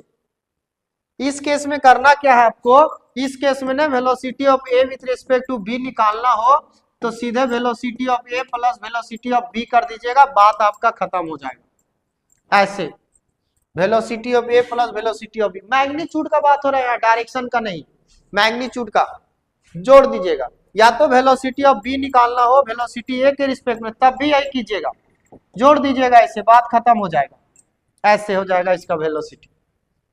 मान लिया जाए एक ए है जो इधर जा रही है 40 मीटर पर सेकेंड से, एक बी है जो इधर आ रही है मान लिया जाए 30 मीटर पर सेकेंड से। तो बताइए velocity of A with respect to B क्या हो जाएगा, 70। इसका भी क्या होगा 70। अप्रोच, जब एक दूसरे को उन लोग क्या करेगा, अप्रोच करेगा तब। बात आया समझ में? ठीक है, तो ये आप याद रखिएगा, बहुत आसान है। Velocity of A with respect to B रहेगा तैसे। अगर ऐसा हो कि दोनों सेम डायरेक्शन में हो, एक आगे आगे भाग रही है एक उसके पीछे पीछे जा रही है, सेपरेट होना, एक आगे आगे भागे जा रही है पीछे पीछे जा रहा है, इसके लिए फॉर्मूला क्या लगाना है, velocity of A with respect to B equal to velocity of A minus velocity of B. ऐसे लिख दीजिएगा, बड़ा में छोटा, मैग्नीट्यूड निकल जाएगा इससे। Velocity of A minus velocity of b. और अगर ये इस तरह से रहेगा velocity of b with respect to a, तो velocity of b minus velocity of a आ जाएगा आंसर। करने का मतलब घटा दीजिएगा। इधर मान लिया जाए 50 मीटर पर सेकंड से गाड़ी चल रही है, ये चल रही है 30 मीटर पर सेकंड से, 30 मीटर पर सेकंड से गाड़ी चल रही है। तो क्या करेंगे, velocity of b with respect to a पूछेगा, तो 50 माइनस 30, 50 माइनस 30 आया कितना 20 आंसर। और इसमें क्या करेंगे 30 माइनस 50 तो माइनस 20, बोले तो एक प्लस में आएगा एक माइनस में आएगा, क्योंकि एक का ज्यादा एक का क्या है कम है, सेम डायरेक्शन में रहेगा तो माइनस प्लस में आएगा। दोनों एक डायरेक्शन में है तो क्या दिक्कत है, दोनों एक डायरेक्शन में है तो दोनों को जोड़ देंगे तो मैग्नीट्यूड हमको पता चल जाएगा, वही हमारा हो जाएगा आंसर। यही है रिलेटिव मोशन। हम तो बोलेंगे आपको कि सबसे बढ़िया है, इसको याद रखिए, सारा टेंशन दूर हो जाएगा। इसी फॉर्मूला से सब आया हुआ है, इधर का जो फॉर्मूला है वो इसी से आया हुआ है, इसी फॉर्मूला से आया हुआ है सब।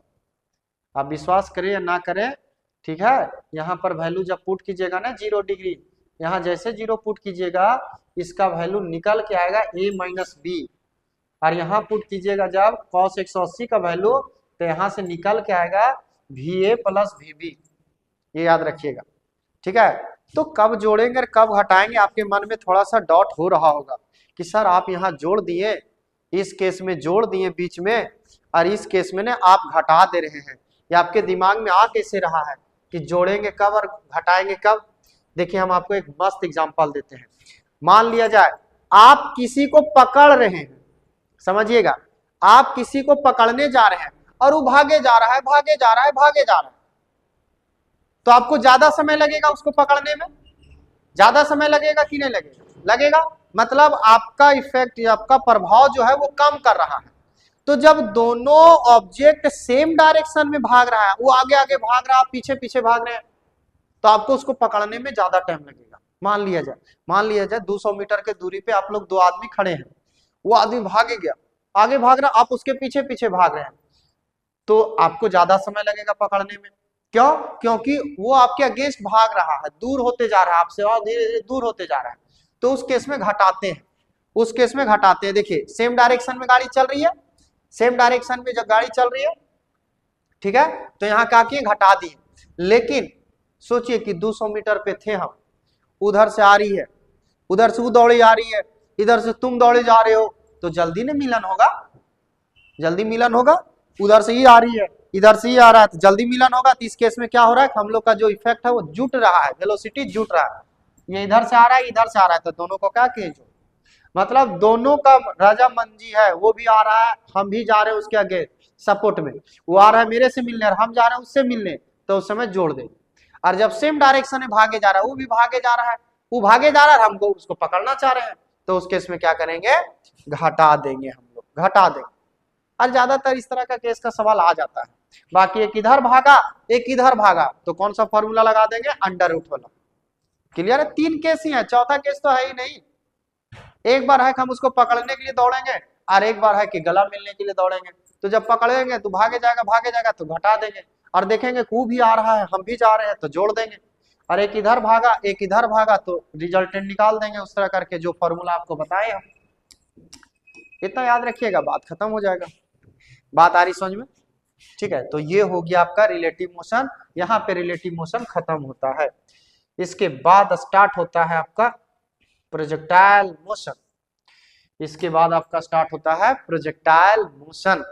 और प्रोजेक्टाइल मोशन को आपको बड़ा दमदार तरीका से पढ़ना होगा, बड़ा दमदार तरीका से पढ़ना होगा, बड़ा दमदार तरीका से समझना होगा, ठीक है।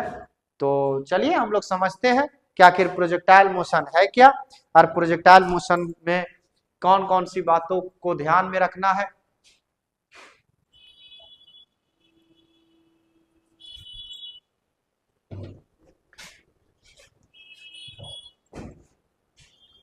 चलिए अब हम लोग देखेंगे प्रोजेक्टाइल मोशन।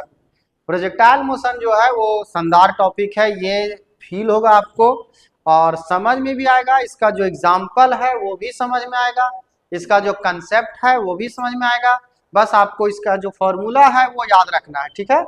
तो चलिए इसका भी देखते हैं, हिसाब किताब कर देते हैं हम लोग। तो सबसे पहले बात आता है प्रोजेक्टाइल मोशन जो है वो किस तरह का मोशन होता है, ये हमको कहाँ देखने को मिलता है। प्रोजेक्टाइल मोशन हम लोग को देखने को कहाँ मिलता है, अगर हम देखना चाहें, जैसे स्ट्रेट लाइन मोशन होता है, तो कोई बॉल को अगर ड्रॉप करते हैं तो वो गिरता है, देख लेते हैं अरे ये स्ट्रेट लाइन मोशन है ना। जब हम लोग फायरिंग करते हैं, जब फायरिंग होता है बुलेट से, जब फायरिंग होता है तो जो गन से जो बुलेट फायरिंग होता है, वो बुलेट जो है वो कुछ दूर तक स्ट्रेट लाइन जाता है, तो वो समझ में आता है ये स्ट्रेट लाइन मोशन है। ये प्रोजेक्टाइल मोशन कहाँ देखने को मिलता है, तो चलिए एक का करके हम लोग समझेंगे कि आखिर प्रोजेक्टाइल मोशन जो है वो किस तरह का मोशन है, और ये जो मोशन है वो कहाँ देखने को मिलता है। तो चलिए स्टार्ट करते हैं। देखिए प्रोजेक्टाइल मोशन का जो बात है वो है 2D मोशन का। मतलब अगर कोई पार्टिकल दो डायरेक्शन में मोशन कर रहा है तो समझ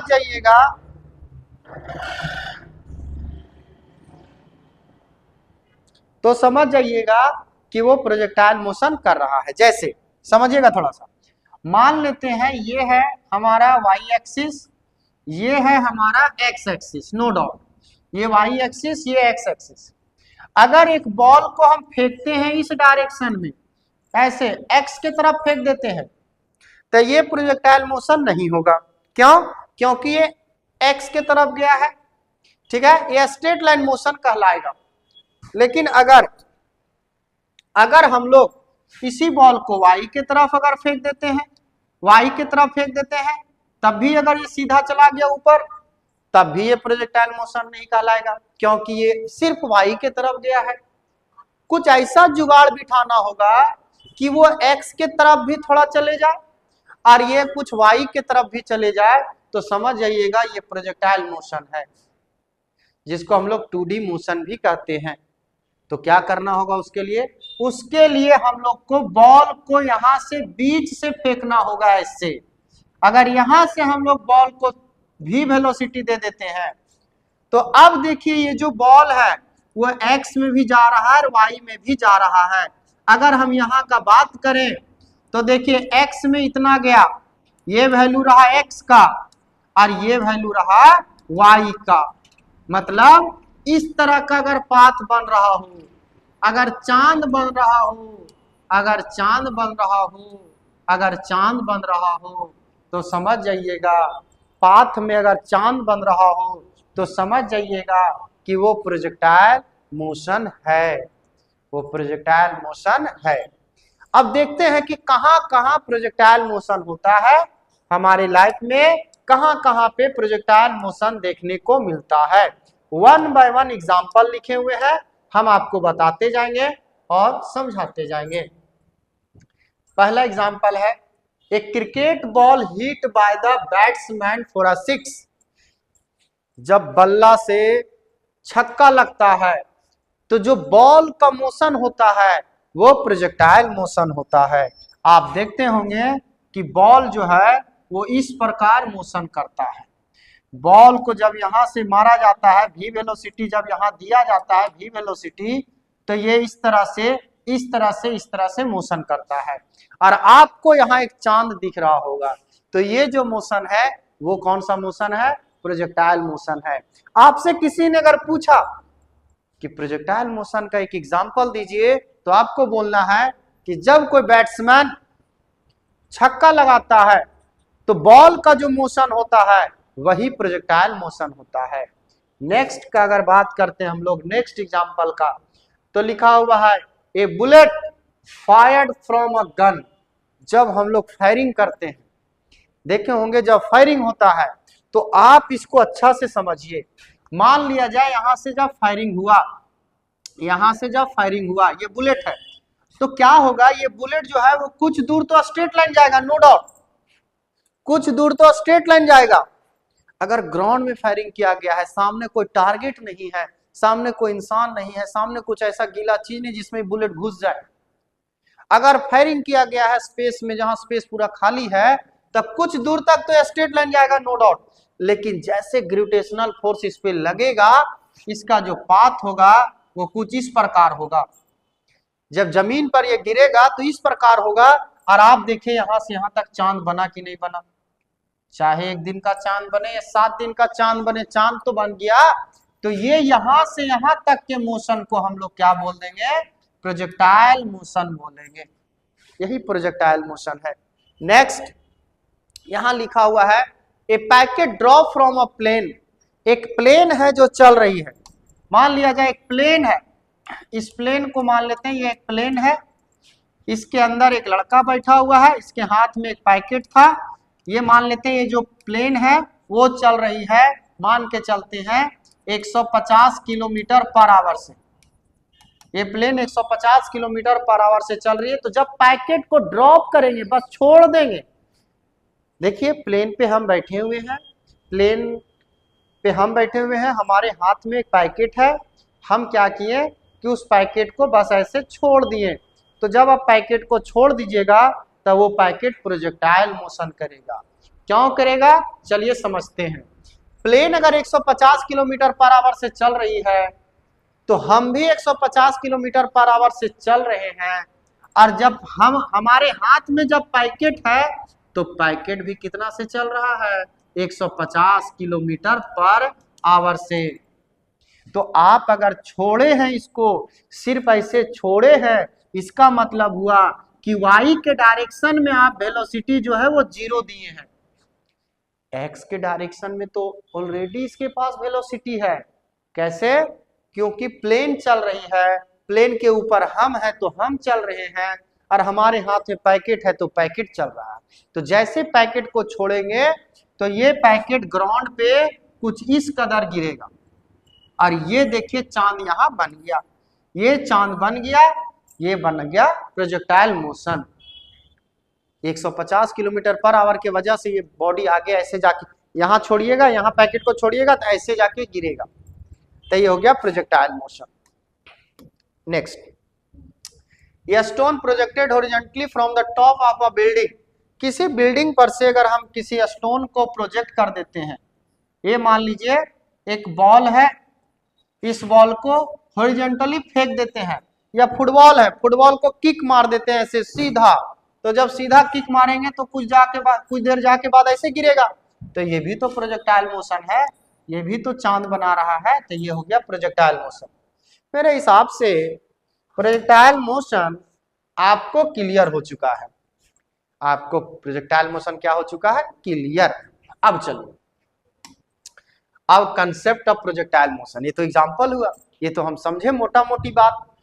इसके अंदर का जो कंसेप्ट है वो समझते हैं हम लोग, इसके अंदर का जो कंसेप्ट है वो समझते हैं। जैसे देखिए रियल में होता क्या, यहाँ पे बहुत सारा ऑब्जेक्टिव आपका बनेगा, यहाँ पे बहुत सारा ऑब्जेक्टिव आपका बनेगा। देखिएगा कैसे, मान लिया जाए ये है वाई एक्सिस और ये है आपका एक्स एक्सिस। देखिएगा ध्यान से, अब ये अगर एक्स एक्सिस है, ये वाई एक्सिस है, एक बॉल को हम लोग थ्रो किए, ऐसे आया बॉल, नो डाउट ऐसे बॉल आ गया।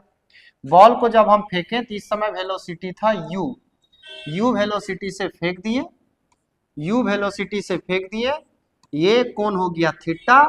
तो ये इस डायरेक्शन को हम एक्स मान रहे हैं और इस डायरेक्शन को हम लोग वाई मान रहे हैं। तो यहाँ पे अगर हम यू वेलोसिटी दिए हैं, कोई बॉल को यू वेलोसिटी दिए हैं, ऐसे सोचिए ना, ग्राउंड पे फुटबॉल रखा हुआ था, उसको हम लोग किक किए, तो जब किक किए तो ऐसे बॉल उठता है, ऐसे ऐसे जाके गिर जाता है, वही केस है यहाँ पे। ठीक है, तो जानना ये है कि इस बॉल को जो हम जब थ्रो किए यू से थीटा एंगल पे, तो किस वेलोसिटी के वजह से ये बॉल ऊपर उठ रहा है और किस वेलोसिटी के वजह से ये आगे बढ़ रहा है। अगर ये सवाल हमसे पूछा जाए तो हम बोलेंगे y के तरफ जो लग रहा है उसके वजह से ये ऊपर उठ रहा है, और x के तरफ जो लग रहा है इसके वजह से आगे बढ़ रहा है। y के तरफ जो वेलोसिटी है उसके वजह से ये ऊपर उठ रहा है, और x के तरफ जिस है उसके वजह से ये आगे बढ़ रहा है। अब बात आता है कि y के तरफ कितना वेलोसिटी लग रहा है और x के तरफ कितना वेलोसिटी लग रहा है। तो हम अभी आपको कंपोनेंट तोड़ने सिखा चुके हैं रिजोल्यूशन ऑफ वेक्टर में, कि अगर ये थीटा है तो आप यू एक्स निकाल सकते हैं और आप यू वाई निकाल सकते हैं। तो बोलिए यहाँ थीटा है तो यहाँ क्या हो जाएगा u cos थीटा, और यहाँ क्या हो जाएगा u sin थीटा। देखिए अब हम लोग आराम से बोल सकते हैं कि ये जो बॉल है, ये जो बॉल है वो ऊपर जो जा रहा है, ऊपर जो जा रहा है वो u sin थीटा की वजह से जा रहा है, और आगे जो बढ़ रहा है, आगे जो बढ़ रहा है वो u cos थीटा की वजह से बढ़ रहा है। ये आपको याद रखना है। अब देखिए यहाँ पे एक बात और पॉइंट करेंगे कि ये जो मैक्सिमम हाइट है, यहाँ ये मैक्सिमम हाइट अगर मान लेते हैं हम लोग, इसको मान लेते हैं मैक्सिमम हाइट, तो आप देखिए यहाँ पे आपका दो सवाल बनेगा कि मैक्सिमम हाइट पे भी वाई का वैल्यू कितना होगा और भी एक्स का वैल्यू कितना होगा।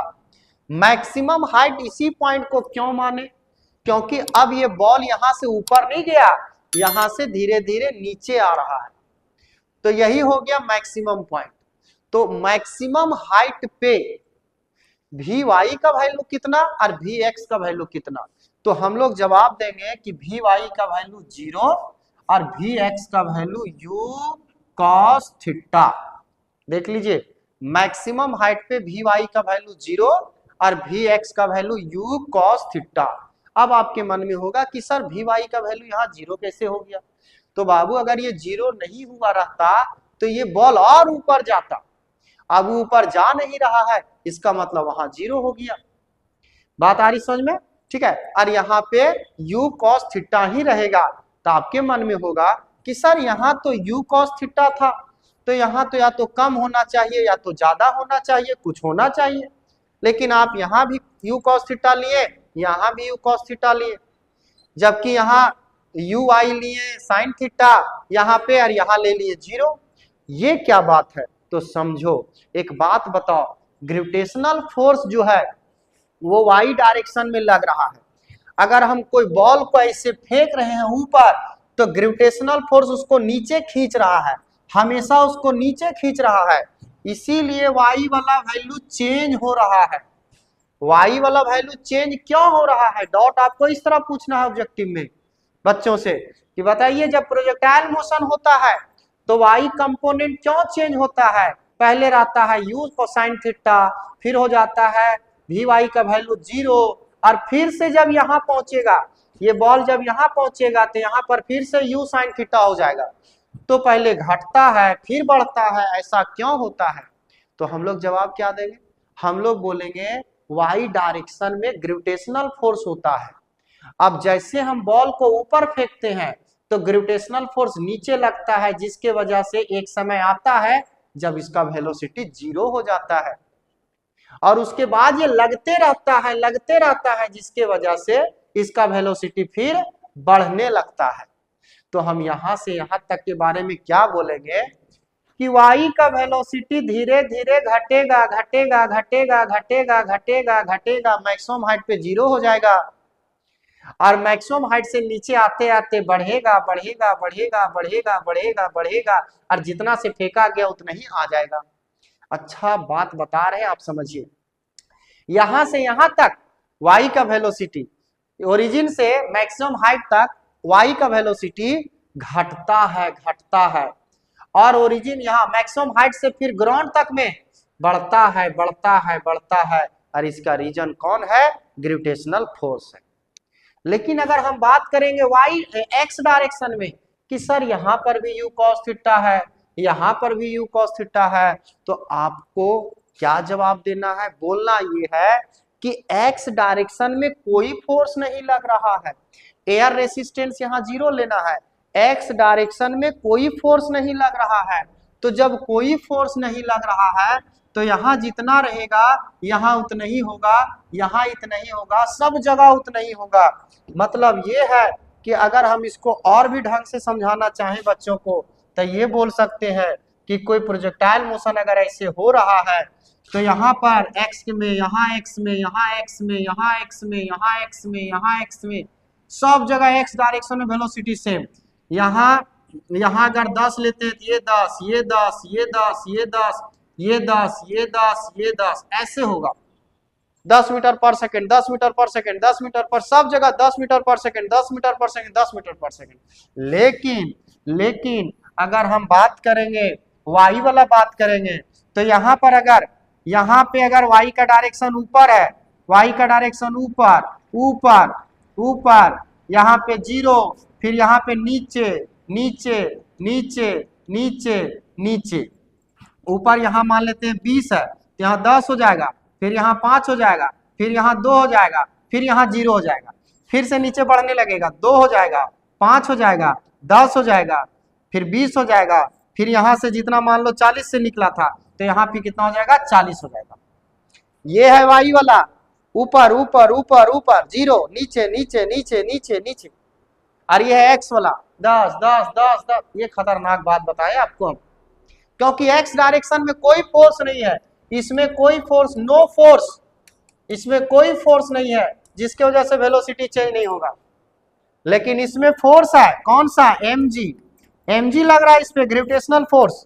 तो धीरे धीरे कम करते गया, कम करते गया, कम करते गया, 0 हो गया, फिर बढ़ाते गया बढ़ाते गया बढ़ाते गया। बड़ा खतरनाक पॉइंट है, आप ये याद रखते हैं तो आपके लिए, आपको कंपटीशन में काम आएगा और वैसे भी काम आएगा, टेंशन नहीं लीजिए। तो आइए ये समझ गए हम लोग ये समझ गए कि y का वैल्यू चेंज होता है, x का वैल्यू चेंज नहीं होता है। ठीक है, तो ये कंसेप्चुअली पॉइंट था, आपको याद रखना है। अब इसमें देखिए कुछ कुछ बात है जो बताएंगे, क्या है, आपको क्या क्या पूछेगा एग्जाम में, या कौन कौन सा फॉर्मूला आपको याद रखना है। सो देखिए, पहला सवाल ये पूछेगा, पहला फॉर्मूला ये रहेगा कि यहां से मैक्सिमम हाइट तक जाने का समय क्या होगा, यहां से मैक्सिमम हाइट तक जाने का समय क्या होगा। दूसरा सवाल ये पूछेगा कि यहां से लेके यहां तक आने में समय क्या लगेगा, टाइम ऑफ फ्लाइट इसको कहते हैं। तीसरा क्या होगा, ये मैक्सिमम हाइट का फॉर्मूला क्या होगा, एच मैक्सिमम का फॉर्मूला बताइए क्या होगा। फिर चौथा पूछेगा यहां से यहां तक, इसको रेंज कहते हैं, इसको रेंज कहते हैं, तो रेंज का फॉर्मूला क्या होगा। देखिए आपको 4 फॉर्मूला याद रखना है, फिर से सुनिएगा, चारों फॉर्मूला सुनिएगा। यहां से यहां तक जाने का समय, मैक्सिमम हाइट तक जाने का समय पहला। दूसरा टाइम ऑफ फ्लाइट का फॉर्मूला, मतलब यहां से बॉल को फेंके तो यहां तक आने का समय, टाइम ऑफ फ्लाइट। ये मैक्सिमम हाइट कितना गेन करेगा उसका फॉर्मूला, एच मैक्सिमम पूछेगा।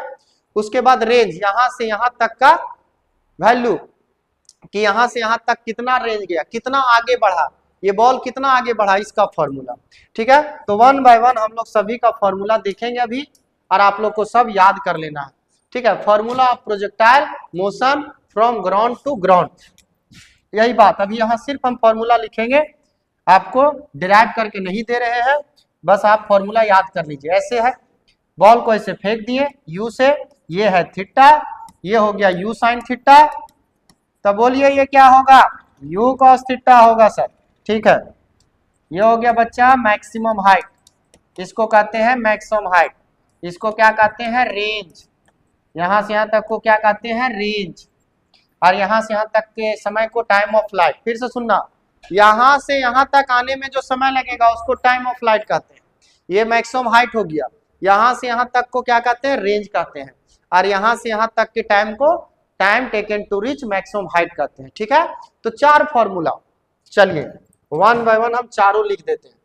देखो, पहला T equal to u sine theta by g, ये कौन सा हुआ, मैक्सिमम हाइट तक जाने का फॉर्मूला, यहां से यहां तक का समय, time taken to reach maximum height.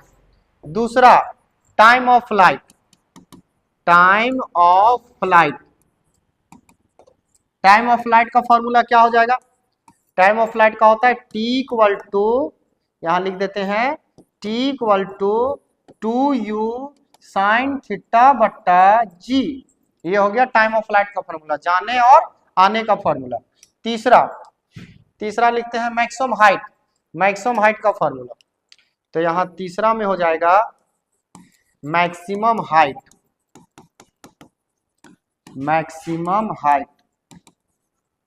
अरे यार हाइट लिखा जाओ, मैक्सिमम हाइट क्या हो जाएगा यहाँ पे, H maximum equal to u square sine square theta by 2g, ये याद रखिएगा फॉर्मूला, मैक्सिमम हाइट का फॉर्मूला ये है, डायरेक्ट पुट कीजिएगा आंसर आ जाएगा।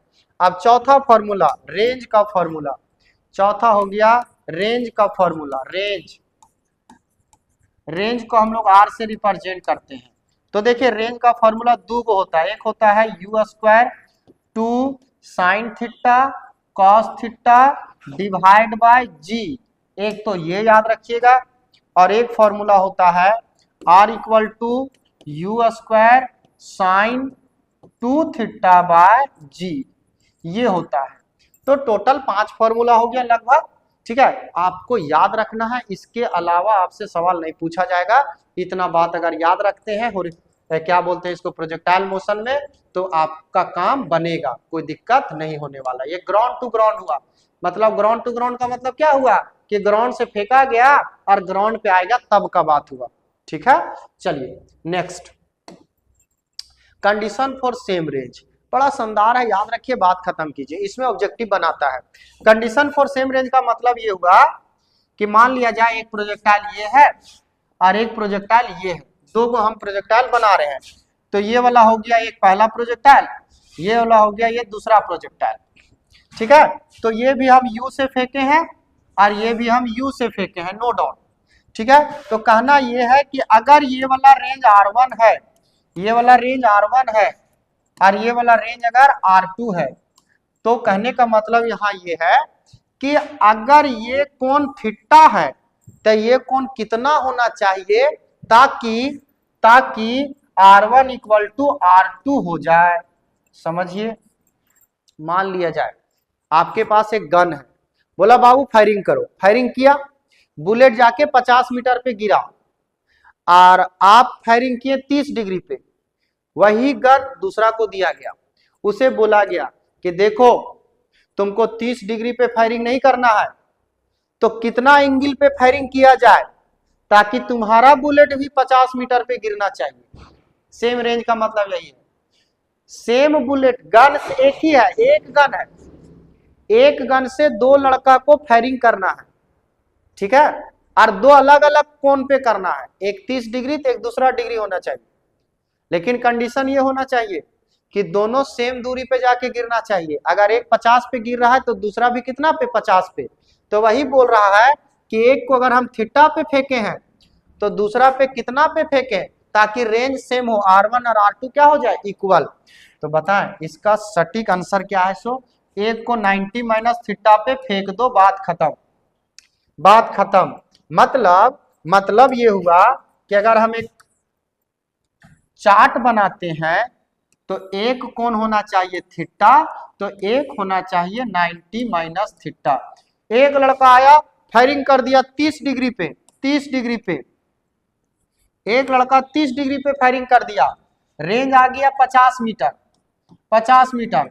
तो दूसरा लड़का को 90 माइनस थीटा पे फायरिंग करना है, मतलब 90 में 30 घटा दीजिए, 90 में 30 घटा दीजिए तो कितना आ जाएगा, 60, 60 पे फायरिंग करना है। एक लड़का आया 50 पे फायरिंग कर दिया, 50 डिग्री पे फायरिंग कर दिया, तो दूसरा को कितना पे, 40 पे। एक लड़का आया कि 55 पे फायरिंग कर दिया, तो दूसरा को कितना पे, 35 पे। मतलब दोनों जोड़ के ना 90 होना चाहिए, दोनों जोड़ के 90, दोनों जोड़ के 90, ठीक है। तो ऐसा सवाल रहता है। अगर बोल दिया एक 37 पे किया तो दूसरा कितना, दूसरा 53 पे, सवाल रहेगा ऑब्जेक्टिव में, याद रखिएगा। सेम रेंज का कंडीशन, एक अगर 40 तो दूसरा 50, एक अगर 30 तो दूसरा 60, दोनों जोड़ के कितना होना चाहिए, 90। बड़ा मस्त कंडीशन है, ये याद रखिएगा, आपके लिए सहूलियत होगा आपको। Condition for maximum range, condition for maximum range, ये भी मस्त है, ये बहुत आसान है, याद रखिएगा, काम बन जाएगा। आपको दिया गया गन, फायरिंग करो रे, फायरिंग की, 4 लड़का को लाया गया, लाइन में कतार में खड़ा किया गया, सबको दिया गया फायरिंग करो, चारों ने फायरिंग किया, बोला गया प्राइज उसी को मिलेगा जिसका मैक्सिमम रेंज जाएगा, जो सबसे दूर भेजेगा बुलेट को, और सेम गन दिया गया, ठीक है। तो पता है आपको एंगल पे खेल खेलना है, एक लड़का 30 पे फायरिंग किया, एक 40 पे किया, एक 60 पे किया, ठीक है। एक ने स्ट्रेट लाइन किया, स्ट्रेट लाइन करेगा तो प्रोजेक्टाइल मोशन थोड़ी ना होगा, स्ट्रेट लाइन नहीं करना है, स्ट्रेट लाइन कर दोगे तो क्या प्रोजेक्टाइल मोशन होगा, नहीं होगा, कुछ ना कुछ एंगल लेना आपको। तो पता है आप जब 45 डिग्री पे फायरिंग कीजिएगा तब रेंज आपका मैक्सिमम आ जाएगा। याद रखेगा 45 डिग्री मैक्सिमम रेंज जाने के लिए कितना डिग्री, 45 डिग्री होना चाहिए। 45 डिग्री पे अगर फायरिंग करते हैं ना आप तो आराम से चला जाएगा मैक्सिमम, उससे ज्यादा हो ही नहीं सकता, उससे ज्यादा हो ही नहीं सकता, हो ही नहीं सकता। बस चलो आगे बढ़ते हैं हम लोग। तो ये हो गया आंसर इसका। नेक्स्ट इक्वेशन ऑफ ट्रेजेक्ट्री, देखिए ये एक इक्वेशन है, खतरनाक इक्वेशन है ना। इक्वेशन ऑफ ट्रेजेक्ट्री मतलब उस ग्राफ का वो जो लाइन बनता है, वो जो कर्व बनता है प्रोजेक्टाइल मोशन में, उसका इक्वेशन ये होता है। जैसे स्ट्रेट लाइन का इक्वेशन कैसे होता है, यहाँ पे अगर आपसे कोई पूछे स्ट्रेट लाइन का इक्वेशन क्या होता है तो y equal to mx plus c, ऐसे हम लोग लिखते हैं स्ट्रेट लाइन का इक्वेशन, इसका इक्वेशन ये है। तो उसी तरह प्रोजेक्टाइल मोशन का इक्वेशन ऐसे होता है, प्रोजेक्टाइल मोशन का ये इक्वेशन है, ये याद कर लीजिएगा आप, ठीक है। ऑब्जेक्टिव में देने का चांस है y equal to x tan theta minus g x square by 2y square cos square 2u square cos square theta, ठीक है। बस इसके बारे में इतना ही बताना है। फ्रॉम अ प्रोजेक्टाइल मोशन ना, formula of projectile motion for tower to ground, tower पर से अगर प्रोजेक्टाइल किया जाए, ये तो ग्राउंड वाला बात हो गया ना अभी हमारे पास, लेकिन आपके सिलेबस में ये भी है कि अगर बॉल को हम लोग टावर पर से अगर फेंक देते हैं, मान लिया जाए ये हो गया, इसे नहीं ऐसे बना देते हैं हम, ज्यादा अच्छा रहेगा। ये हो गया टावर, यहां से एक बॉल लिए, इसको यू वेलोसिटी दे दिए, इधर यू वेलोसिटी से फेंक दिए तो ये बॉल ऐसे गिरेगा, तो ये भी आपका एक प्रोजेक्टाइल है, टावर टू ग्राउंड प्रोजेक्टाइल है। इसमें भी आपसे सवाल पूछेगा। सवाल क्या है, पहला सवाल ये है कि टाइम ऑफ फ्लाइट क्या होगा, टाइम ऑफ फ्लाइट क्या होगा। तो टाइम ऑफ फ्लाइट यहां होता है 2h/g। अगर ये टावर का हाइट h है, टावर का हाइट अगर h है तो बॉल को धरती पे आने में जो समय लगेगा वो लगेगा t इक्वल टू √2h/g। और रेंज यहां से यहां तक ये कितना दूर चला जाएगा, ये वाला r का वैल्यू कितना होगा, इसी को रेंज कर रहे हैं। यहां से यहां तक जो गिरेगा बॉल कितना आगे गिरेगा, इस टावर के है ना जड़ से कितना आगे गिरेगा बॉल, उसको रेंज कहेंगे। तो इस रेंज का जो फॉर्मूला होता है, रेंज का जो फॉर्मूला होता है, रेंज का जो फॉर्मूला होता है समझिएगा, रेंज का जो फॉर्मूला होता है ये होता है आपका r इक्वल टू यू गुना 2h/g, ये होता है फॉर्मूला। बस दो फॉर्मूला इसमें याद रखिए, बाकी कोई बात इसमें नहीं है। ये हो गया फॉर्मूला, एक हो गया टाइम ऑफ फ्लाइट का, एक हो गया रेंज का, ठीक है। तो यहां तक अगर आप बात समझ गए हैं, यहां तक अगर आप कंसेप्ट को समझ चुके हैं, पूरा वीडियो को आप अगर दिमाग लगा के देखे हैं, दिल लगा के देखे हैं, तो कहीं ना कहीं चौथा चैप्टर आपका लगभग क्लियर है। चौथा चैप्टर में कुछ बुक में सर्कुलर मोशन को भी बताया गया है, नो डाउट बताना चाहिए, लेकिन ये वीडियो बहुत लंबा हो रहा है, इस वजह से हम उस सर्कुलर मोशन को जब हम न्यूटन्स लॉ पढ़ाएंगे, न्यूटन्स लॉ ऑफ मोशन जब हम पढ़ाएंगे 5वां चैप्टर, तो वहां पे हमको सर्कुलर मोशन पढ़ाना ही होगा, वर्टिकल सर्कुलर मोशन। तो सर्कुलर मोशन को जब हम उठाएंगे तो हॉरिजॉन्टल सर्कुलर मोशन और वर्टिकल सर्कुलर मोशन दोनों को साथ में कवर करेंगे, इसीलिए हम बस उसको यहाँ पे छोड़े हुए हैं। बाकी जो मेन बात है, जो मेन बात होना चाहिए एक बच्चा के, देखिए पढ़ाया तो 100% जाता है, बच्चा को 100% पढ़ाया जाता है, लेकिन एग्जाम के लिए सब जरूरत नहीं होता है, सब जरूरी नहीं होता है, कुछ नोट्स के लिए होता है, कुछ पॉइंट जो ज्यादा जरूरी है याद रखना ही रखना है, इसको हम नहीं भूल सकते हैं, इसको भूल के हम आगे बढ़ेंगे तो बहुत ज्यादा दिक्कत होगा, ठीक है। तो जो भूल के आगे बढ़ने से ज्यादा दिक्कत होगा वो चीज हम आपके सामने रखे हैं।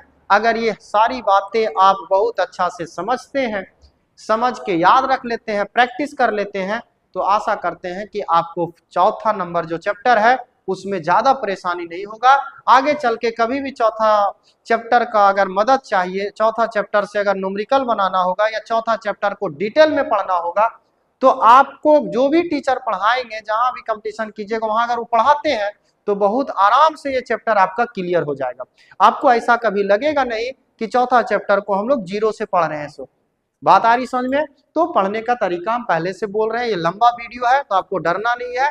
स्टेप बाय स्टेप इसको कैटेगराइज कर दीजिए, 3 बार में इसको पढ़िएगा, ठीक है, लेकिन पढ़िएगा पूरा, और जितना बताए हैं सब लिख लिख के पढ़िएगा। जहां जहां मेन मेन बात बोले हैं, जैसे ये फॉर्मूला लिखे हैं तो ये फॉर्मूला याद कर लीजिएगा, कंडीशन याद कर लीजिएगा कि ये फॉर्मूला जो है वो लगता कहाँ है, ये याद कर लीजिएगा। तो देखिएगा जब 5वां चैप्टर में हम लोग जाएंगे तो आपको मजा आएगा। और इसी तरह से करते करते तीसरा, चौथा, 5वां, 6ठा, 7वां, अगर इसी तरह से 15 चैप्टर तक अगर जाते हैं तो फिर आपको बहुत मजा आएगा। आपको लगेगा कि हम पढ़ के 11th पास हुए हैं और 11th में हम कुछ जानते हैं, कुछ जानकारी है मेरे पास। ऐसा नहीं लगेगा कि बस सिर्फ पास हुए। ठीक है, तो हर बार की तरह आपसे फिर बोलते हैं, स्वस्थ रहिए, तंदुरुस्त रहिए, खाते रहिए, मुस्कुराते रहिए और पढ़ते रहिए, लाइफ में आगे बढ़ते रहिए। चलिए, थैंक यू बच्चों।